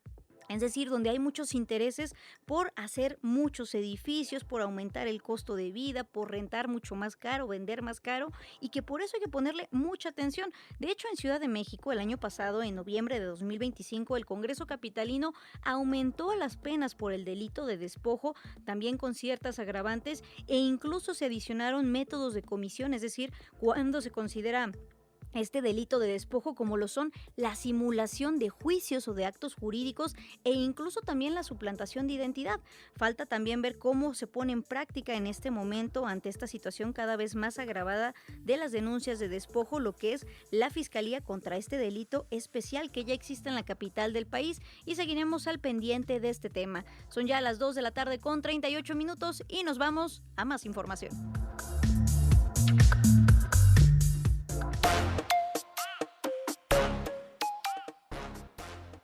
Vamos ahora con la agenda deportiva, y es que Blue Demon Jr., ícono de la lucha libre mexicana, presentó su libro biográfico El Último Demonio y anunció también su retiro del cuadrilátero tras 41 años de carrera.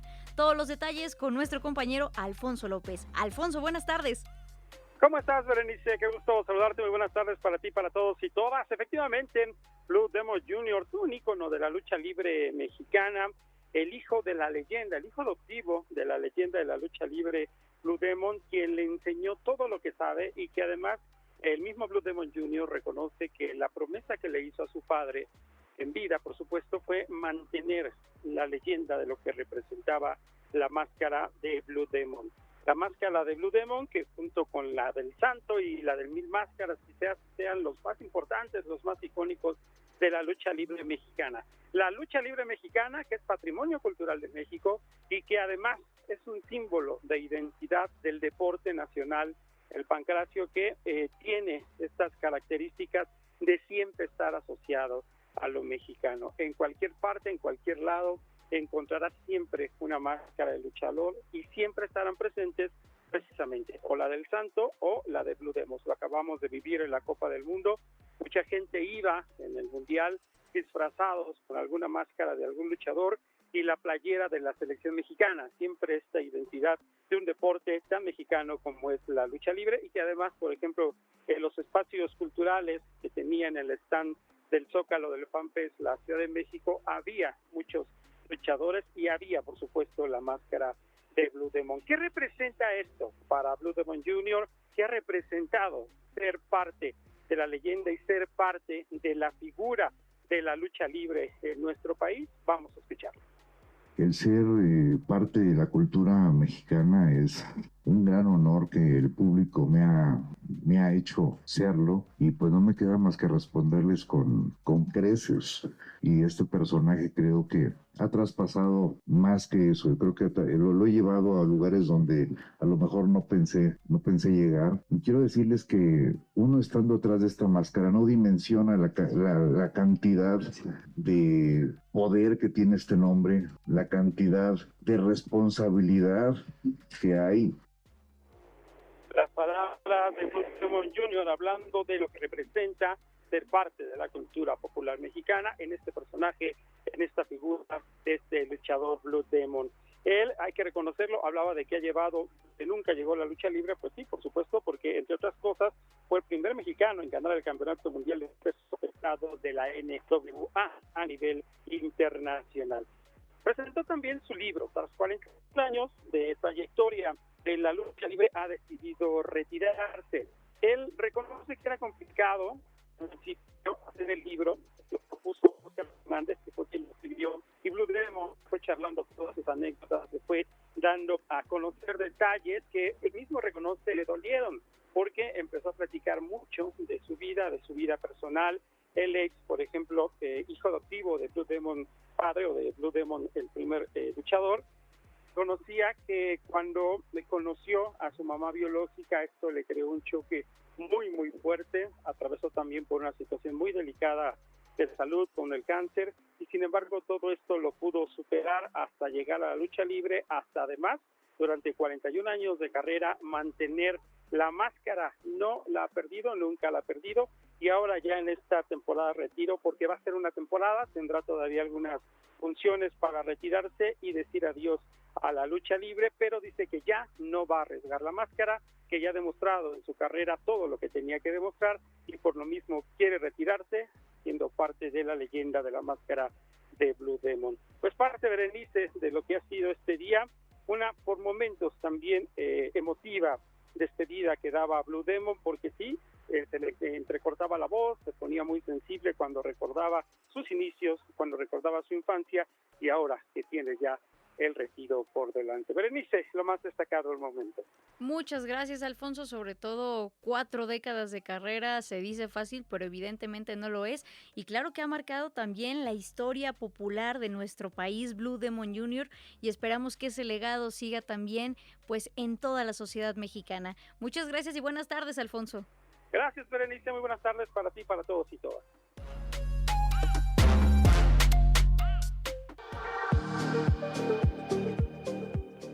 Estamos prácticamente ya en la recta final de esta emisión de Imer Noticias, tu punto de referencia, pero nos vamos ahora hasta el otro lado del mar, al otro lado del mundo, hasta España, con una actualización de lo que está aconteciendo allá, ya que ante los incendios forestales que afectan las provincias de Ávila, Toledo y Madrid, continúan lamentablemente activos, y aunque las autoridades han reportado que tras varios días de rápido avance, algunos frentes todavía han comenzado a estabilizarse.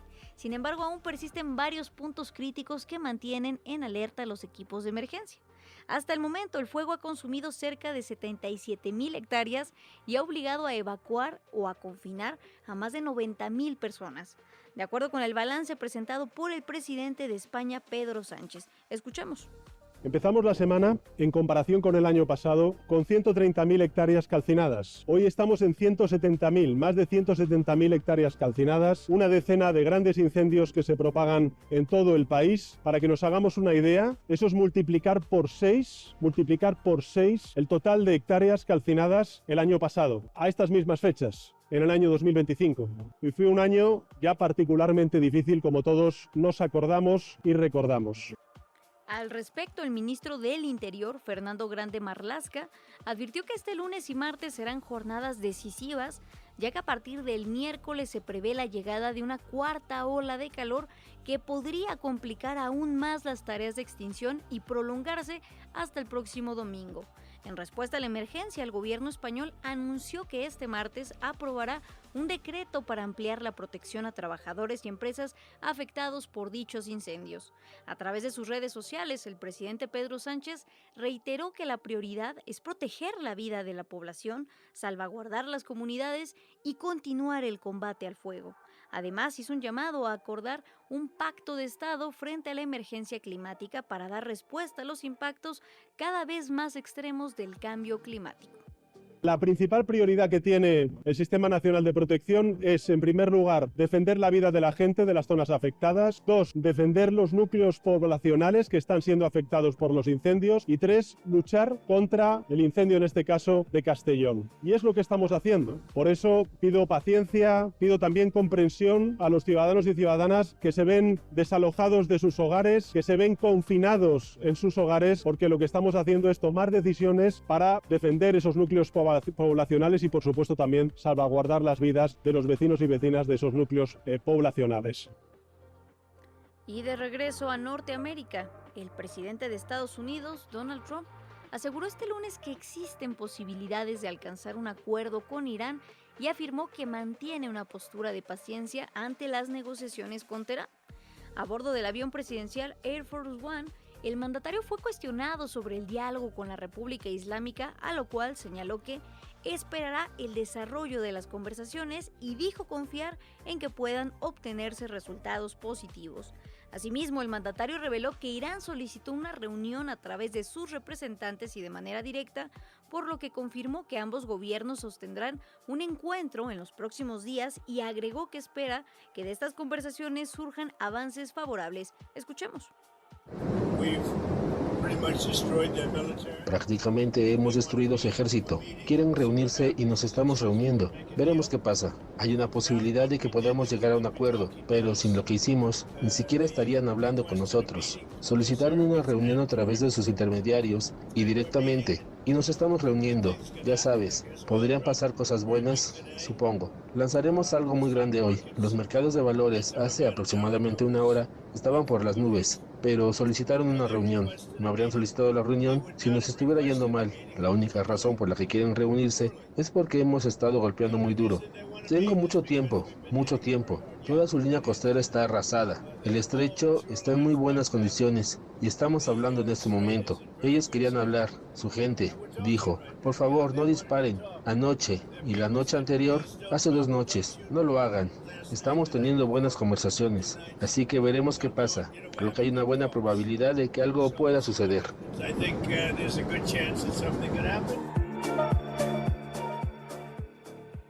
Y el presidente de Argentina, Javier Milei, acusó a México y Brasil, así como al Partido Demócrata de Estados Unidos, de supuestamente financiar una campaña contra su país en el contexto del Mundial de 2026. Pero sin pruebas que lo avalen, el mandatario argentino aseguró en entrevista para el medio Radio Mitre que el 25% de los recursos venían supuestamente del gobierno de Brasil y de sectores progresistas que buscan impedir que el modelo económico de su gobierno prospere. Escuchemos sus palabras. ¿Sabe quién puso más plata en esta campaña anti-Argentina? El gobierno de Brasil. El 25% de los recursos salió del gobierno de Brasil. Entonces después vienen a hablar de interferencia, que además jugaba un rol muy activo en la campaña del 2023. ¿O usted se olvida que los asesores de Massa eran un grupo de brasileños que le mandó Lula? ¿Vamos? Sí, asesores de Lula. Y de que jugó activamente en la campaña. Y además, también, financiado esta campaña anti-argentina, por México, ¿sí? Por el Partido Demócrata en Estados Unidos. Bueno, ¿quiénes son? Y son las cabezas progresistas que no quieren que las ideas de la libertad funcionen. Porque si usted empieza a demostrar que corriendo el Estado, corriendo los parásitos la economía progresa y la gente está mejor, y tienen un problema enorme. Entonces, por eso nos atacan. Por eso yo se lo anticipo a la gente. Esta basura es lo que viene de cara a las elecciones. Insistimos, estas palabras del presidente argentino Javier Milei se dan sin ninguna prueba que lo sustente. Y también hay que recordar que estos comentarios del mandatario vienen luego de su visita a Brasil, donde de hecho insultó al presidente Lula da Silva durante la convención del Partido Liberal rumbo a las elecciones presidenciales de octubre, también como los insultos contra el magistrado Alexandre de Moraes, quien encabezó, recordemos, el proceso contra el expresidente Jair Bolsonaro por no haberle autorizado una visita suya al expresidente, quien se encuentra bajo prisión domiciliaria en Brasilia. Y ante estas acusaciones de Javier Milei, esta mañana la presidenta de nuestro país, la presidenta Claudia Sheinbaum, rechazó que México promueva acciones contra Argentina o cualquier otra nación. Desde Palacio Nacional, la mandataria sostuvo que, en cambio, existen campañas coordinadas hacia su administración y a la vez refrendó la postura de no intervención y de respeto mutuo. Escuchamos.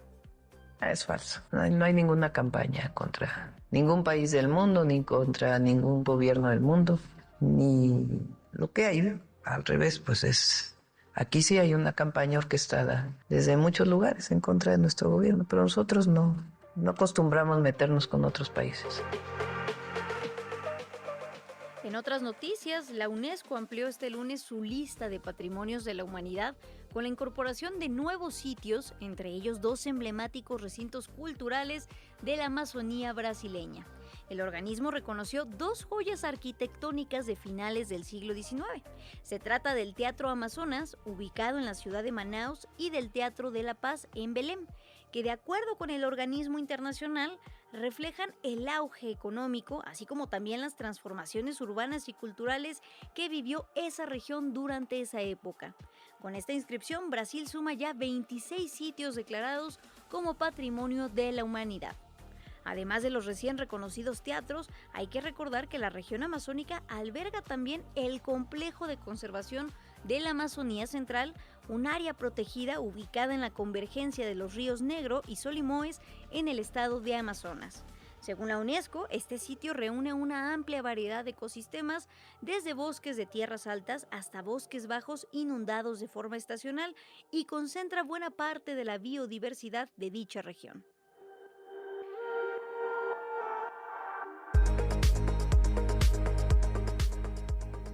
Estamos en los últimos minutos de este programa del lunes 27 de julio y vamos ahora con otras noticias, ya que el Panteón de San Fernando en la Ciudad de México presentó la obra El baile de los 41, que aborda uno de los episodios más significativos de lo que es la historia de la diversidad sexual en nuestro país y que también propone una reflexión sobre la memoria, la discriminación y sobre todo la lucha por la libertad de ser. Toda la información con nuestra compañera Carolina López Hidalgo. En medio del Panteón de San Fernando, pasando las tumbas de Benito Juárez, Margarita Maza de Juárez, Vicente Guerrero, Ignacio Comonfort, Jicotencatl, Dolores Escalante y Francisco Zarco, entre cientos más, en la carpa que cubre del sol y la lluvia fue el escenario de la obra El baile de los 41, que aborda uno de los episodios más significativos de la historia de la diversidad sexual en México. Un tema que por años se contó, pero se buscó esconder, ya que en realidad la madrugada del 18 de noviembre de 1901 en la Ciudad de México, cuando la policía realizó una redada en una fiesta privada de hombres, de los 42 se escondió el nombre de uno, ya que don Porfirio Díaz ocultó a uno por ser familiar cercano. Bueno, a ver, es que si al señor le gusta el menú masculino, pues no le puedes llegar con ensalada. La historia mezcla el pasado con el presente. La compañía lleva a través de la risa a reflexionar sobre las posturas, la hipocresía social, el silencio de la homosexualidad y la apertura a un mundo que siglos después sigue censurando y bloqueando la libertad sexual, como lo comentó el dramaturgo Omar Alequei. Está el referente actual, ¿no? Dana Paola, está el referente actual de Gloria Trevi. Esta cercanía tan fuerte con la comunidad y con la sociedad que dices, ok, nos estamos inclusive riendo de nosotros mismos como sociedad, pero mira, somos un espejo. Tú te ves así cuando dices, voy a aparentar algo que no soy. El misterio de la Finca de la Paz y el baile de los 42 fue una fiesta de la libertad, de una virilidad impuesta. Fue una reunión de homosexuales que dejaron de aparentar y mostraron sus preferencias. Era un espacio libre, abierto y socorrido por personas que no eran ellas, que se enfrentaron a burlas, a oscuridad y a la denominada muerte en vida. un evento histórico que sigue doliendo a la comunidad. Es un tema que aún a tantos años sigue doliendo justamente a la comunidad LGBT, que es a la cual también yo pertenezco. Entonces digo, o sea, si a esta parte nos duele, ¿por qué siempre verlo como una forma de señal, ¿no? O sea, como señalarlo como si fuera una cosa del demonio, ¿no? Vamos a reírnos un poquito, vamos a reírnos de Porfirio Díaz. El texto no solamente es la parte de vamos a enmarcar el suceso, ¿no? Si lleva un trasfondo más fuerte, que es las apariencias. Quiero gustarle, quiero ser su musa. La risa es el elemento que nos lleva a repensar el sacrificio de muchos seres humanos que tuvieron que aparentar. Una noche en donde los abanicos de plumas relucieron, los grandes vestidos robados de sus parejas, con sus maquillajes europeos que tapaban la barba y con el bigote refinado, distinción de la época. La puesta en escena fue de entrada libre. Al final los actores pidieron cooperación voluntaria y el público, en su mayoría sido visitantes, sin chistar, depositaron las monedas y billetes en agradecimiento de 1 hora y media llena de sabor, canciones y reflexiones que siguen presentes. Que además forman parte de la historia de México, que quedaron ocultas mucho tiempo y que con todo el desarrollo del movimiento LGTB, pues yo creo que adquieren una importancia vital, ¿no? Para esa apertura y para que se sepa que, bueno, es una situación, un fenómeno que ha existido siempre, desde hace muchos años, y que, bueno, pues de qué manera en esa época se censuraba, cómo era la situación, ¿no? El contexto político, social. Ay, muy divertida, ¿eh? Muy divertida, muy pues, original, ¿no? Ya sé que es esa la trama, pero la vestimenta, las ocurrencias. No, pues el tema es muy interesante y sobre todo porque son temas históricos y muy bien presentada, muy divertida, muy divertidas. Y los actores estupendos, estupendos. Para Imer Noticias reportó Carolina López Hidalgo. Lo curioso, lo inesperado y lo peculiar de la actualidad. El lado más kitsch de la información. En Imer Noticias, segunda emisión. Efectivamente, ya estamos en lo más kitsch del día de hoy. Y es que la capacidad de algunas aves para imitar sonidos, pues es ampliamente conocida por todas y todos. Pero en ocasiones esa habilidad da lugar a escenas tan tiernas como divertidas. En redes sociales se ha viralizado el video de un pequeño perico que aprendió a reproducir con una astuta precisión, ¿adivinen qué? La alarma del teléfono de su dueño. Escuchemos todos los detalles con Fernanda López en voz de Jessica Hernández. Dicen que los pericos repiten todo lo que escuchan, pero este caso sí que se pasó de la raya.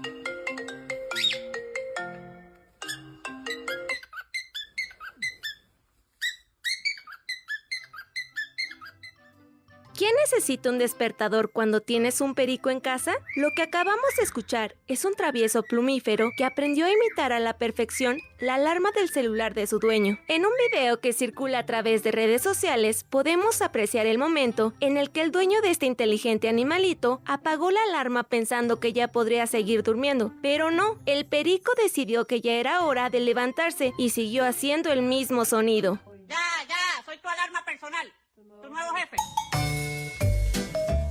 Este curioso momento ha sacado más de una risa en las redes y más de un padre de familia ha preguntado ¿dónde se puede configurar el modo alarma de sus mascotas? Porque no logran levantar a sus hijos. ¡Despierta mamá! ¡Es hora de levantarse! Y es que estas aves tienen una capacidad sorprendente para aprender a imitar los sonidos de su entorno, aunque al parecer también disfrutan gastar una que otra broma inocente y tierna de repente.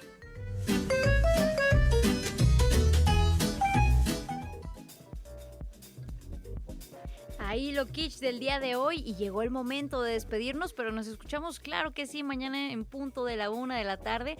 Agradecer a todas y a todos los que se comunicaron y nos compartieron sus respuestas y nos mandaron sus saludos. Por supuesto también un saludo a Francisco Javier Muñoz Rojas que nos escucha desde Iztacalco. Y esto fue todo por el día de hoy. Agradecerte a ti que nos acompañaste y te esperamos el día de mañana. Gracias y buenas tardes.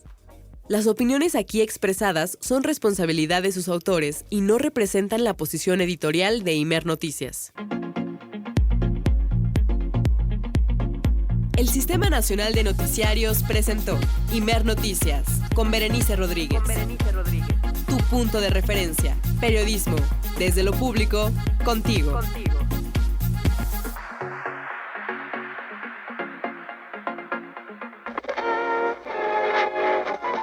Listo.